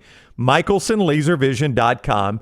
969-8100 is the number to call to get your free evaluation. Tell them you want that fighter pilot vision that Lance got. You can get it at Michelson Laser Vision. 969-8100, MichelsonLaserVision.com. And our friends at Rodney Scott Barbecue, all the great locations. And we had a chance to sample the spatchcock turkey. All of us got a little taste of it. It's absolutely delicious. Hope you guys enjoyed it this holiday season. Keep that in mind. You can get that great turkey year-round out there. But to me, when it comes to office parties coming up, holiday parties, Rodney Scott's Whole Hog Barbecue, especially that Trustful location is my favorite. Love the one in Homewood, though, too. And one coming out near you on 280. That's right. You'll have one out on 280 very, very soon. And, look, the spatchcock turkeys were wonderful, but what about for that holiday party going with some great whole hog barbecue as well? Cater it for your office, in your house, whatever. Tailgates. Yeah, tailgates. Great idea, yeah. With bowl season coming up in the playoffs. Rodney Scott's Whole Hog Barbecue right there. You can see more by visiting Rodney Scott's website. There's a link right there to all the great information from our side as well at nextroundlive.com. All right. People are asking, God, I can't believe Chris thinks they're going to go to 14 or 16. That's not really breaking news. Remember, the discussion was it was going to start to 12, and you get another peek-in window-wise, television-wise, coming up in 2 years that ESPN, I believe, has already bought. ABC, ESPN, their platform for that. But that's when the contract changes, and that is where the door is open for the playoff format to change as well, to go to 14 or 16 teams. And if you've already bought the property, then that's the opportunity to make a little bit more money from the big conferences size to have more games. But it also is an opportunity, I believe, if you go to 16, to clean up a little bit of the problem that you have with the 12-team setup, and that is this. The 4 best teams or the 4 conference champions who get that bye, they don't get a home game. 4 teams. If you're the best team in the country, if Oregon wins the Big Ten championship and they don't lose, they don't get to play a game in your team. Now, it's an extra game you'll have to play, but if you're the 1 seed playing the 16 seed, every game if we go to 16 is a home game on campus, at least 1 round, maybe even 2 rounds on campus. Well, I think you play on campus as long as you can. Yeah, and I think if we go to 16, we could play 16 and then the round of 8 on campus and then move on to the bowls. Yeah. I think the problem there becomes, the obvious problem there are the conference championship games, because if I'm Georgia and Texas and or Texas A&M, now you're asking me to play another game And I don't even get to skip a game. So I'm literally playing one more game than everybody. I've got more injury risk. I've got more beat up, all those things. And if I lose that game, I'm in probably no better shape seating-wise than the 10-2 team or the 11-1 team that I was tied with and didn't get to go to the game. This will be the most anticipated ACC and Big 12 championship games in a long, long time. I agree. They got more meaning than they've had maybe ever. Right. And this will be the least anticipated SEC and Isn't Big that funny? 10 championship games. Yep. So the SEC and the Big 10, who control everything, may decide, okay, moving forward, we've seen this one now, 2 years. It's not going to be what it used to be with these conference championship games. I know they're huge money makers for us. We can make that up with a 16-team playoff. That money coming to us will make up and cover that. Let's go that route and get rid of these conference championship games. The only saving grace for the SEC championship game this year is A&M or Texas will make their first visit. And I think their fans will be fired up about that, especially Texas fans. If they can beat A&M Saturday night in their first year in the conference, they could win the conference championship. I imagine they will travel well to Atlanta. They've never done this before. But this game was this close to being Bama and Georgia again. And if that were Bama and Georgia, it would have been one of the least anticipated. It would still sell out, and the fans would still get into it. But can you imagine if this game were Bama and Georgia and they were both pretty much locked in the playoffs again? I think Bama would take that right now. Absolutely. 100% they would. But I'm just saying Lane, who didn't want to play in the game, game, he'd take would it in a heartbeat right now. Yeah. Hey, it's Egg Bowl time. In fact, Lane's probably on a bus getting ready to head to the stadium over there in Oxford. Give me cut 10, if you will, Tyler. This is the comment that Chris Lowe was talking about in his interview that Lane made this week. Now, these comments, it's on his coach's show as well. These comments are better if you're the winning coach not in position to miss the playoffs when you make these comments. You sort of want the winners to be making these comments, not the guys who are going to be left out. But that's where Lane finds himself. But even with all that, I sort of agree with what Lane is saying. Here's Lane Kiffin. It's ridiculous, the difference of playing in the SEC and the ACC and Big 12, and it's just to see these rankings. I'm not even doing the Ole Miss Homer thing. Mm-hmm. You know, to think that you're looking at schools and you're talking about like Clemson's schedule and who they played over Alabama. I mean, like it's it's stupid. Yeah, and I mean, take some. I'm not going to name them. Take some of those teams that are up there that haven't played anybody and put them down in the SEC. They're 500 teams. Right. And so if the ultimate goal is to get the best ones there, you're going to have to deal with maybe some SEC teams that have more losses. Yeah, and you should. If you play a way harder schedule and way harder places to play, just because you're 11-1, but you played one team that was really good and you got beat. You know, you didn't beat anybody good. Well, it don't matter. You can schedule 20 games against bad teams and win 20. It still don't prove a whole lot. Yeah, the problem is this is easier to do, I think, in basketball because we get way more crossover in basketball. In football, you don't get a ton of crossover. So you either have to say, I just assume the SEC is better every year or the Big Ten is better every year. And I'm going to make that judgment based on whichever one is standing at the end. So it's a one-team judgment, right? Because we don't, I mean, what crossover do we get to tell us the SEC is that much better than the ACC? My eyeballs tell me that. But we had Tennessee, NC State, Georgia, and Clemson early on. Most years, Ole Miss, Wake. Most years, those crossovers, they don't look good. Like it's not fair to judge the ACC by Florida State this year. I wouldn't because those are different level teams. Florida State needs to play Mississippi State. That's how you would judge who's the better bottom. Most recent years, it hasn't been fair to judge Clemson, South Carolina, the ACC and the SEC by that matchup. But those are perfectly even right now. I think that is a great, that's a great matchup. But now it's on the road, so you got to factor that in. What I would tell you, Brown, is traditionally speaking, the SEC and the Big Ten, with their expanded teams, you have more name brand teams in the SEC and Big Ten. There are going to be years that the Big 12 maybe is deeper, or maybe they'll have a national champion. But I'm just talking about the consistency over years of what we've seen from the SEC and the Big Ten. I think they deserve the benefit of the doubt, but it's never going to be the same. And that's why I've always said there is a place for automatic bids, because who am I to say that the Big 12 champion can't win a national championship? There's always a place for that best team from each conference to be in there, and the rest are wild card teams. And I'm okay with automatic. I'm not the biggest fan of it, but as I've seen it play out, I don't think it's going to impact us as much as I initially thought it would, Jim.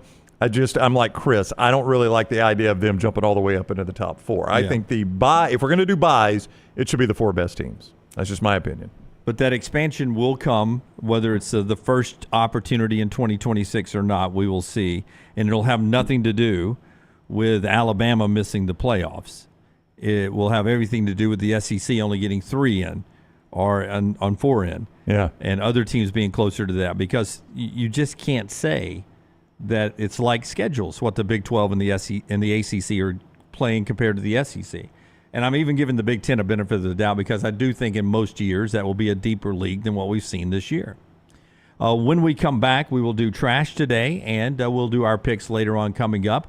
Before Brown tells us about Gray's Tree Service, he has another point to make. No, I was just going to say a little breaking news. I don't think this surprises anyone except for it's the first time it has ever happened in franchise history. If I say this is the first time this has ever happened in franchise history, do you know what I'm about to tell you? You're about to tell me that somebody has fired their coach in the middle of a season for the first time ever. And having watched yesterday's games, who do you think might be that coach that got fired? Be Clockerfluss. Clockerfluss? Yeah. Matt Eberflus has been fired today based on multiple reports. I don't even know who was first to credit. They all came so quickly by the Bears. The first time in Bears history they have fired a coach in the course of a season. Yeah, I usually don't sit there and watch an NFL game and say, boy, that's a coaching malpractice there. Usually I blame bad seasons on general managers and owners. But watching that at the end, I thought, okay, run to the line, run a play, opens up the middle of the field, and get a quick timeout and try a long field goal. But for them to be up there doing what they were doing, him realizing his quarterback is not going to run a quick play and then call a timeout, he's going to milk this down and do a Hail Mary, he should have called a timeout. Yeah, by the way, once you get to about 14 seconds, 14 to 12 seconds, you're only going to get 2 more plays. That's right. What are you holding the timeout for at that point? Once it runs under that. Once you saw Caleb doing all of this, calling the play, and it's already down to 14 to 12, you're like, wait, this right here is not a quick out to get 5 more yards and let me try a field goal. That's right. He's running a play, a scramble play, whatever this means. And this time it ain't going to do jack for me now because I'm only going to get 1 more play out of this. That's when I would have called a timeout. Now, you don't have a timeout. If you get tackled in the field, you're going to lose anyway. But at that point, I'm going to be like, hey, here's what we got to do now. We got to. So, some of that was game awareness on Caleb. Oh, no. Yeah. He's got some blame, but your coach is standing over there with a timeout and just lets it tick, tick, tick, tick, tick, tick. By the way, you're not firing your first draft pick quarterback. That's right. And that happens. And by the way, Caleb Williams has done a hell of a job bringing them back in that game. His second half was fantastic, And it's not the first time Eberflus had flussed up a game. Did you see, I think I've got this stat right, of NFL coaches historically that have had 20 or more single-digit outcomes, he's got the worst record in the history of the NFL. That's pretty amazing. Tell us about Gray's Tree Service. Tree Service. Yeah, that's who came to my house. So I got a bunch of trees behind my house on the backside of my property. Yes.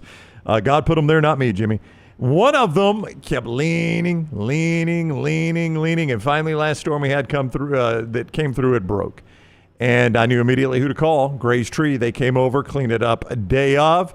They made sure everything else was good, too. They let me know, hey, man, you're fine everywhere else. I think this is the only one that was a problem. They went ahead and cleaned it up, got it out of there, in and out before I even knew they were there. All you could hear were the chainsaws. There is a QR code on your screen. You can scan that and go to Gray's Tree Service. But when it comes time to remove those trees, or if you've got one of those trees that you're afraid may fall on your house, next big windstorm that comes through, Gray's Tree will take care of you. Just scan the QR code for Gray's Tree Service. And our friends at Champy's World Famous Fried Chicken, they bring you this hour every day. Champy'sChicken.com, Highway 119 in Alabaster. Open today for the shoppers that are out there, or for those that want to run and grab a little lunch away from the leftover turkey and everything else you got in your refrigerator. Or if you want to watch the Iron Bowl tomorrow with some great Southern food, you get it with Sterling in the crew. Highway 119 in Alabaster. It's Champy'sChicken.com. Call the next round now at 205-734-0923. Hey, Lance Taylor from the Next Round to tell you about one of our favorite places for breakfast, lunch, and dinner. That is Hamburger Heaven since 1982. Hamburger Heaven has been serving Birmingham's best hamburgers, cheeseburgers, French fries, hand-spun milkshakes, and sandwiches made fresh to order. All of their ingredients are fresh and prepared daily. This includes their beef, always fresh, never frozen, hand-pattied each and every day. For breakfast, lunch, or dinner, visit any of the 4 locations, Highway 280, Irondale, Gardendale, and Homewood. Are you tired of buying your CPAP mask and supplies online only to be disappointed? It's time to visit CPAP Plus, your locally owned and operated CPAP shop that prides itself on personal service. Come see what you're buying at CPAP Plus with 3 convenient locations in Pelham, Highway 280, and now open in Trustful. Drop by for a free CPAP checkup and free filters, no appointment needed. Plus, sign up for their giveaway for a chance to win a free travel CPAP machine. Just Google CPAP Plus or visit any of those 3 locations. Hey, let me tell you about our friends at Urology Centers of Alabama. Compassionate and comprehensive urological care with 35 physicians, 17 locations across Alabama. Their patient-centered approach to all of your urological needs. Remember, they've got that new men's health center. It is beautiful, helping men with a wide range of sensitive male issues in a comfortable environment. You can always go online, visit urologycentersalabama.com, schedule an appointment with one of their many urologists today. Hey, you. It's the holidays. Give cheer a lift. And at New Balance Birmingham, we got the gift. That holiday vibe? Find it inside. Come together at New Balance Birmingham on Highway 280, right next to Chick-fil-A. New Balance Birmingham, we got now. Let's face it, a home is one of the most powerful assets you can have, and our friends at Mortgage Right want to help you build wealth through home ownership. Mortgage Right is all about providing competitive rates, a variety of loan products, and a multitude of resources for a seamless home buying experience. They treat their borrowers like family and are always looking to bring more happy homeowners under their roof. See more by visiting mortgageright.com/TNR today and start living. That's mortgageright.com/TNR. NMLS 2239, equal housing lender. Thanksgiving is here, and let the New York Butcher Shop be the place to get all of your holiday meal items. Their premium turkeys are fresh, free-range, and hormone-free. The New York Butcher Shop also has a wide selection of chef-prepared side items to help save you time in the kitchen. Pick up a bottle of wine, and your meal will be complete. Turkeys are selling fast, so place your order today. 2 locations to serve you, in Cahaba Heights and on Highway 119 in Greystone. The New York Butcher Shop. Rare quality, well-done service. This hour of The Next Round is presented by the Birmingham Racecourse Casino, now featuring 7 days of giveaways with your chance to win a share of up to $125,000. The more you visit the Birmingham Racecourse Casino, the more chances you have to win. Storm season is here. Make sure you have a plan of action in place right now. Greg from Pell City and Storm Restoration Roofing should be your first call when storms hit. Insurance companies love working with Storm Restoration Roofing because of Greg Nelson's name and reputation in the industry. When storms hit, call Greg Nelson. He's local, 205-542-3531. He's the home of the free no-cost roof inspection. Greg from Pell City on Facebook, 205-542-3531. It's Storm Restoration Roofing. At Academy Sports and Outdoors, we believe the best holiday fun happens out there. On the driveway with a new basketball hoop, out back around the fire pit, or up in the deer stand. No matter your fun, we've got it. The right stuff at the right price. Academy, have fun out there.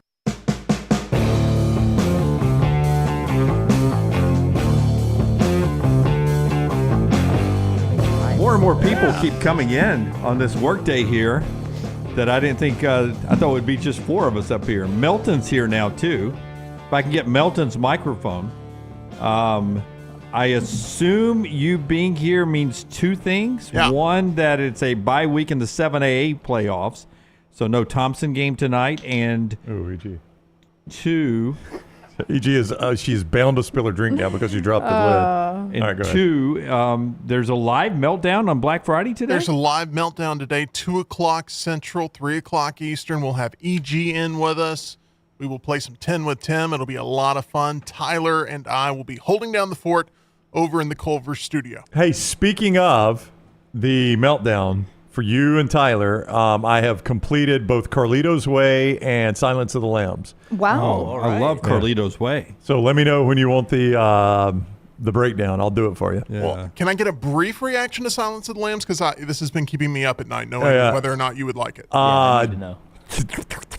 Didn't love it. Yep, knew it. Yeah, Tim called that. Didn't love it. Yep, didn't love it. I know it's a classic. I know everybody loves Silence of the Lambs. Didn't love it. Carlito's Way, good, not great. So I'll go more in depth with the meltdown. Well, you have to remember Carlito's Way was there was probably about 15 to 20, 25 years of people always trying to hit a home run off of The Godfather. That's again, correct. Yeah, let's get Al Pacino and maybe we get a second Godfather here. So I think that was tried many, many times. And then since Silence of the Lambs, we've had a bunch of shows that have tried to reenact sort of the success of Silence of the Lambs, including Long Legs from this year, starring Nicolas Cage. Oh, but that. Nick Cage is no Sir Anthony Hopkins, I'll tell you. And we've had a lot of people try to ride the coattails off The Notebook, and it just never, ever, ever works. I watched The Holiday last night for the first time. It was so good. It was good. I liked it. So good. First time? Yeah, first time. Oh, it's a holiday tradition. It's great. It is fantastic. Hey, Brownie, if you will, tell us about our friends at Golfus again. Before we get to trash here in a second, the Golfus is a great. I mean, it's high temperature today, 49. If you want to play a little golf today, that'd be the place to go. Best place to do is Golfus. That's right. No wind, no cold in there, my friend. It is Birmingham's best golf simulators. They're at the Golfus. My goodness, Reed is here too. Golfus.com. TheGolfus.com. All the simulators are there, and you can go enjoy it. Highway 280 location coming soon. Trustful location coming soon. But they've got one already open in Vestavia, right there on Highway 31 in Vestavia. You can go see them at the Golfus. Book your bays.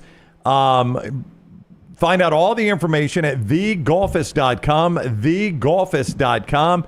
And that is a great place to go for your holiday parties, corporate meetings. They've got meeting space there.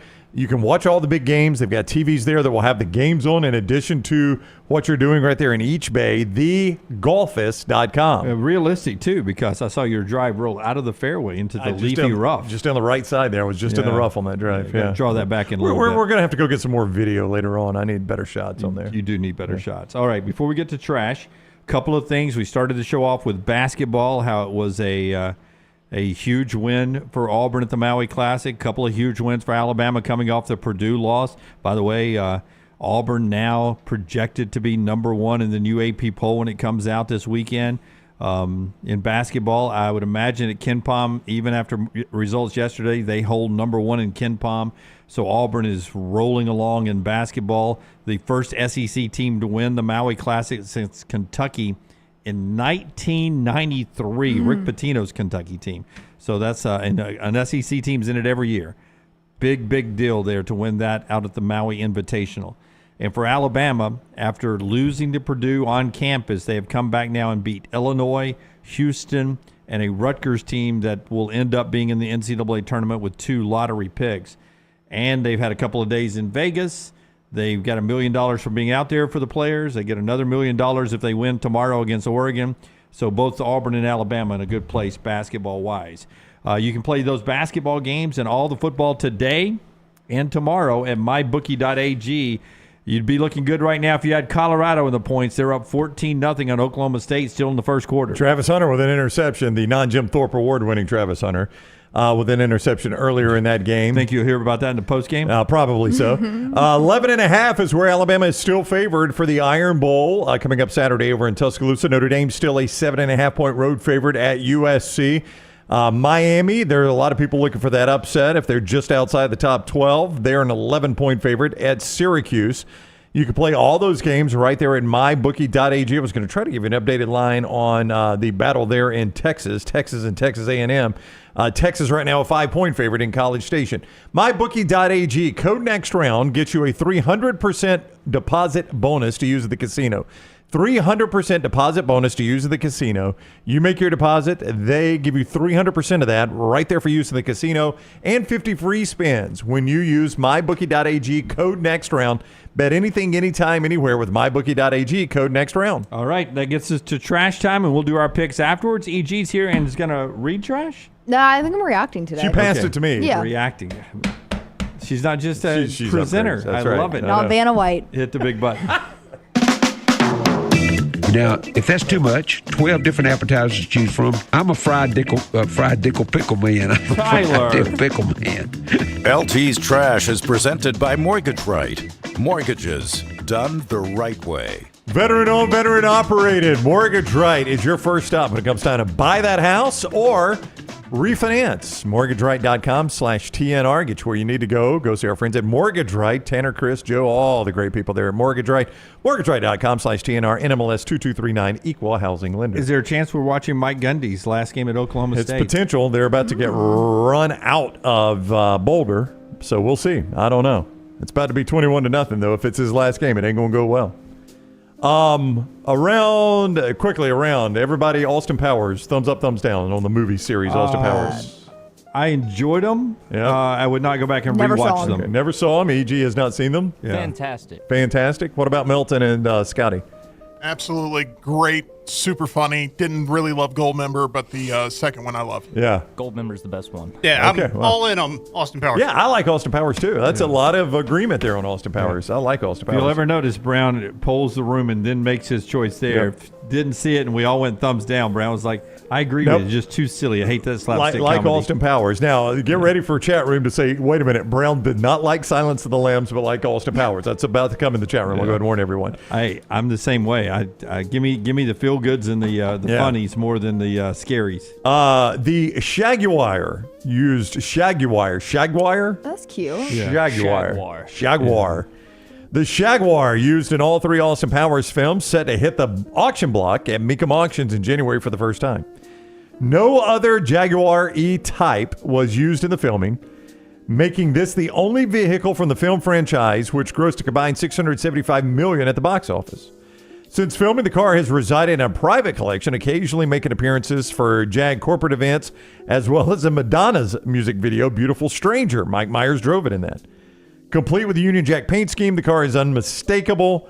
It is a James Bond spoof, obviously. It is in excellent condition, been restored by Jag in the mid-2000s. Though there is no stated price, the record for any Jaguar E-Type auction was $395,000. So that's the record, but it did not have this kind of history behind it. Yeah, I think this easily goes for $750. Well, to put it in perspective, the 1968 Ford Mustang from the film Bullet, Steve McQueen used it in the car chase, sold for $3.74 million in 2020. Wow, this is going $10 million. Yeah, it's going to be higher than that. 10 million. Not higher than 10, but I think it'll be higher than what the Bullet car was. That's a cool car now. The Bullet car, Steve McQueen, for that era, which would be my dad's era, that was Speed Racer Steve McQueen. Oh, you hear about that all the time. I would say that was pretty iconic. Yeah. We go to Florida for the next story. Normally it's Florida man. In this case, it's Florida woman. Oh, this will be good. It's a Florida mom. Florida mom. You even don't better. get Florida men without Florida moms. That is true. Amen. A Broward County woman allegedly drove her SUV into her child's father and a woman that were involved. Yeah, at the time they were involved. Oh, like while they were doing it? Yep. She's facing battery charges, authorities said. While they had their seatbelts buckled? That is correct. Tanisha Monique Burgess, 37, of Deerfield Beach, Florida, was arrested, probably aggravated as well. Was arrested by the Broward Sheriff's Office Tuesday on 2 counts of aggravated battery, jail record show. Wait. So while she drove her car into their car while they were technically in the merging lane? I don't know that they were in their car. Weren't they in They were in the car. So okay. Her child's father and his lady friend were in the back of the SUV. Merging. How did she know that they were in there? I guess she just knew he had was, an instinct. He was out and about. And she looks pretty happy with herself. Straight into the SUV. Yeah, I think she's willing to do the time. Oh, yeah. For getting even here. Yeah. She looks pleased with herself. Yeah. After the collision, the driver, later identified as Burgess, got out of the SUV and got into a verbal altercation. What's his name? Not physical? The lady's name is Burgess. I don't have the guy's name. Okay. According to the report, He the woman got out, pulled up his pants. Burgess, what the hell are you doing? The woman said she and a man were involved in the passenger side of his car when a dark-colored Nissan SUV that was going about 20 miles per hour struck them and pinned them between the two vehicles. 20 miles per hour is not a lot. No, like if she it was a were, little tap. Yeah, if she was really hot, I think she'd be coming in a little hotter than that. Yeah, I think that's what what I would, if with her judge robe on, I think I would say, Your Honor, if my client was really trying to Approach hurt them, the bench. Thank you, Your Honor. I would say that. I would say that if my client was really trying to hurt them, she'd been going faster than 20 miles an hour. She was trying to just disrupt their merging session and sort of move the car. The court will allow it. Thank you. Police spoke with a man who said Burgess, his child's mother, did hit them with her SUV, but he did not want to be involved or pursue charges. Wow. Yeah, very forgiving. That is. Very forgiving fellow. All that around. Yeah. I guess it worked out. Now, I'm betting Burgess has the larger income in the family. I'm betting financial situation here, financial choice. I'm betting Dad also looks at it as like, if she's in the clink, I got baby 24/7. Yeah, I'd really like a couple nights off so me and the old girl could get out in our SUV. Great call. Right, yeah. She's been booked and later appeared in court and got a $7,500 bond. Set her free. Set her free. A student is accused of charging $1,000 to a teacher's credit card. I'll tell you why. Police received a complaint from a teacher after he said his card was charged over $1,000 from a student's PlayStation account. Oh. Yeah, that's a lot of money on PlayStation. According to the incident report, an esports teacher, Stuart Simpson, reported to police Wednesday, November 13th, that he put his credit card information under a student's PlayStation account. That's your first issue. Yep. To pay for a 3-month subscription to PlayStation Game Pass. Simpson told police the student did not have access to PlayStation Game Pass, so he offered to pay. Very nice move by him. Can't do it, though. I wouldn't go too far. Okay. It's a nice move because I would imagine this would be the modern day equivalent of buying a student ice cream after school and bad things happening. So I don't know what the end of this story is or the intent of this. It was stupid on the teacher's part to leave a credit card available to a student. Yeah. After the purchase, Simpson said that he attempted to remove the card information from the account. He later found charges in the amount of $1,056 on his credit card from the PlayStation website. How old is the student? Because I would tell you that my son, the first time I ever set him up to play a video game that had a progressiveness to it, he ran up some charges on my credit card by buying the next level and the ability to shoot lasers out of eyes. Yeah, and he's going to juvie, so he's young. Yeah. And he is going. He's going to juvie. Well, the case will be sent to juvenile. He's got to be. In that case, what the teacher should have done, go buy a Visa gift card for the same amount as subscription. In hindsight, yes. And then, but giving any student, like any of your personal information, no. Yeah.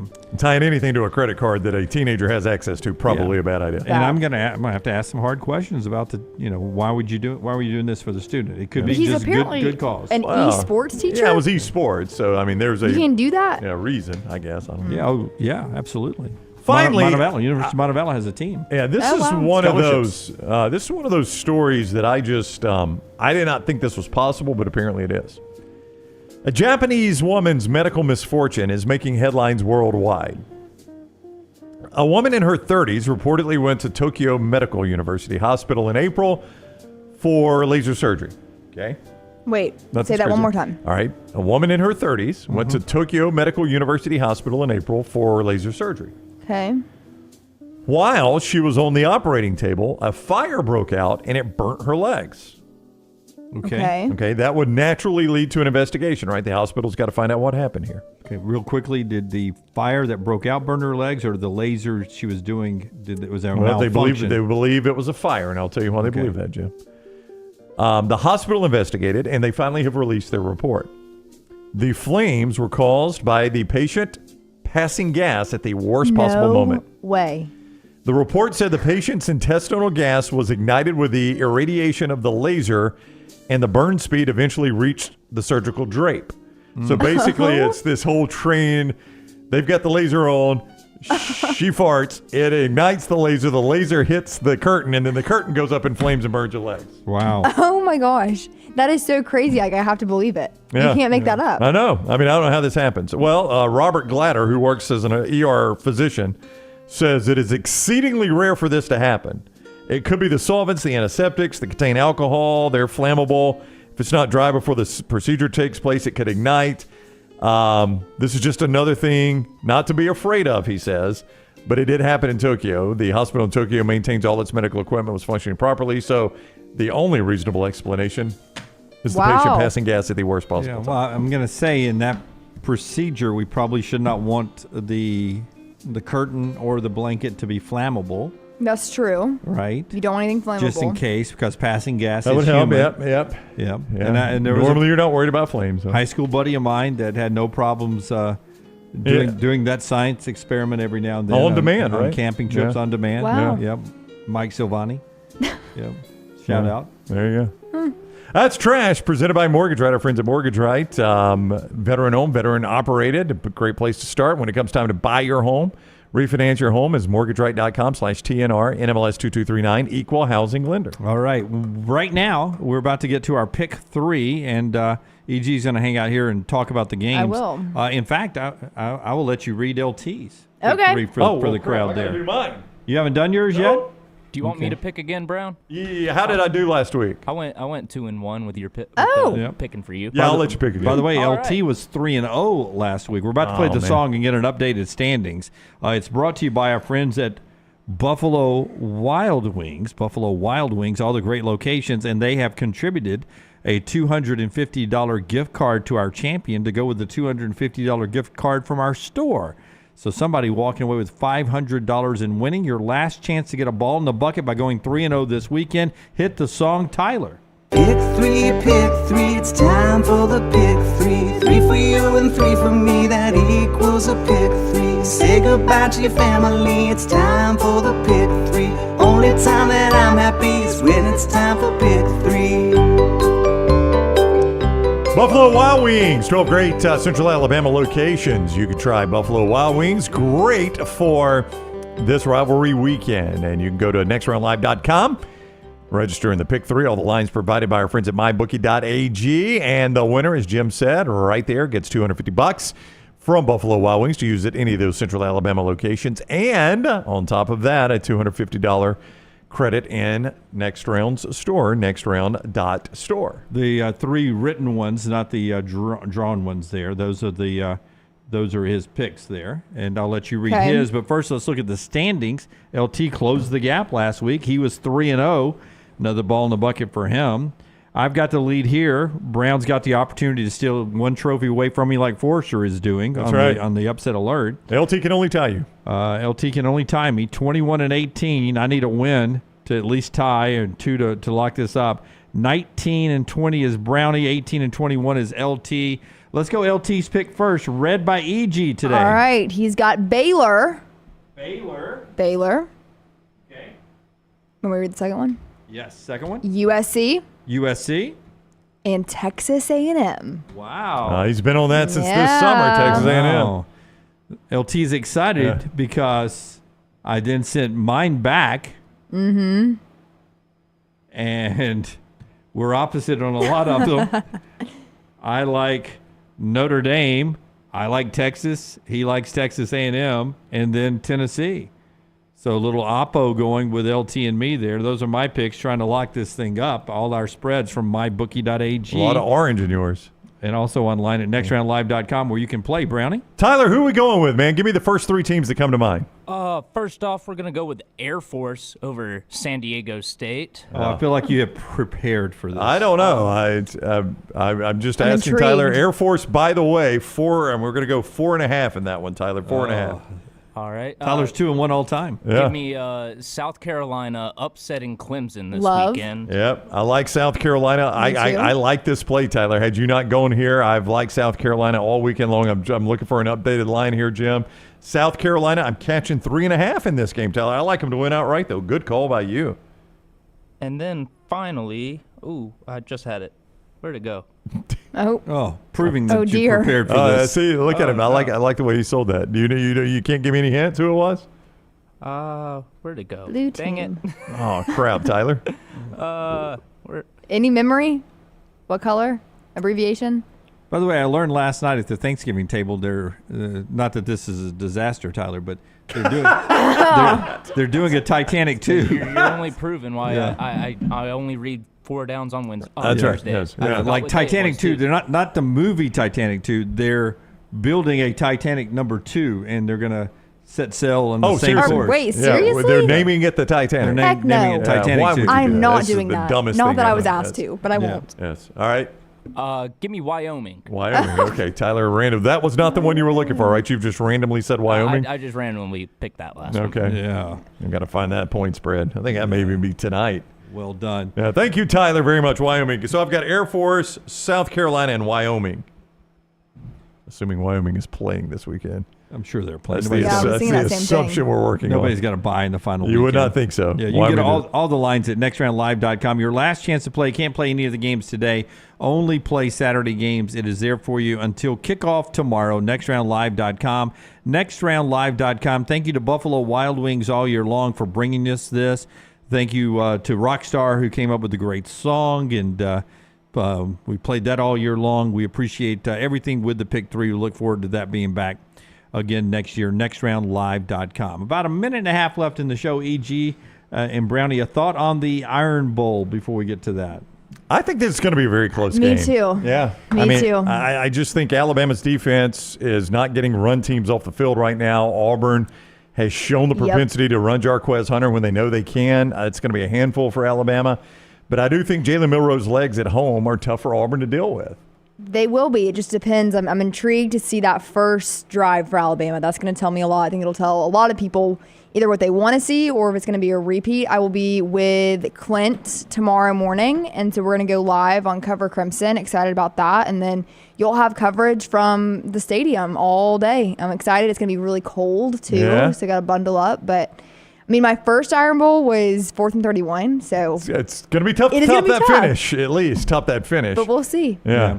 I'm interested quickly. Do you guys think crowd breakdown in Tuscaloosa? Do you think it'll be 90-10 like it usually is Alabama for this game, or do you think Auburn fans will? You always got some of those mixed marriages that use the season tickets, and all year long they may not wear crimson, but they're not going to actively cheer against them. But once the Iron Bowl rolls around, they've got the orange and blue. Yeah. So, I think probably 90-10, something like that. 2:30 Chili Iron Bowl tomorrow. That's on ABC, the tweener game of the triple header. And then Texas and Texas A&M in prime time after the Iron Bowl tomorrow.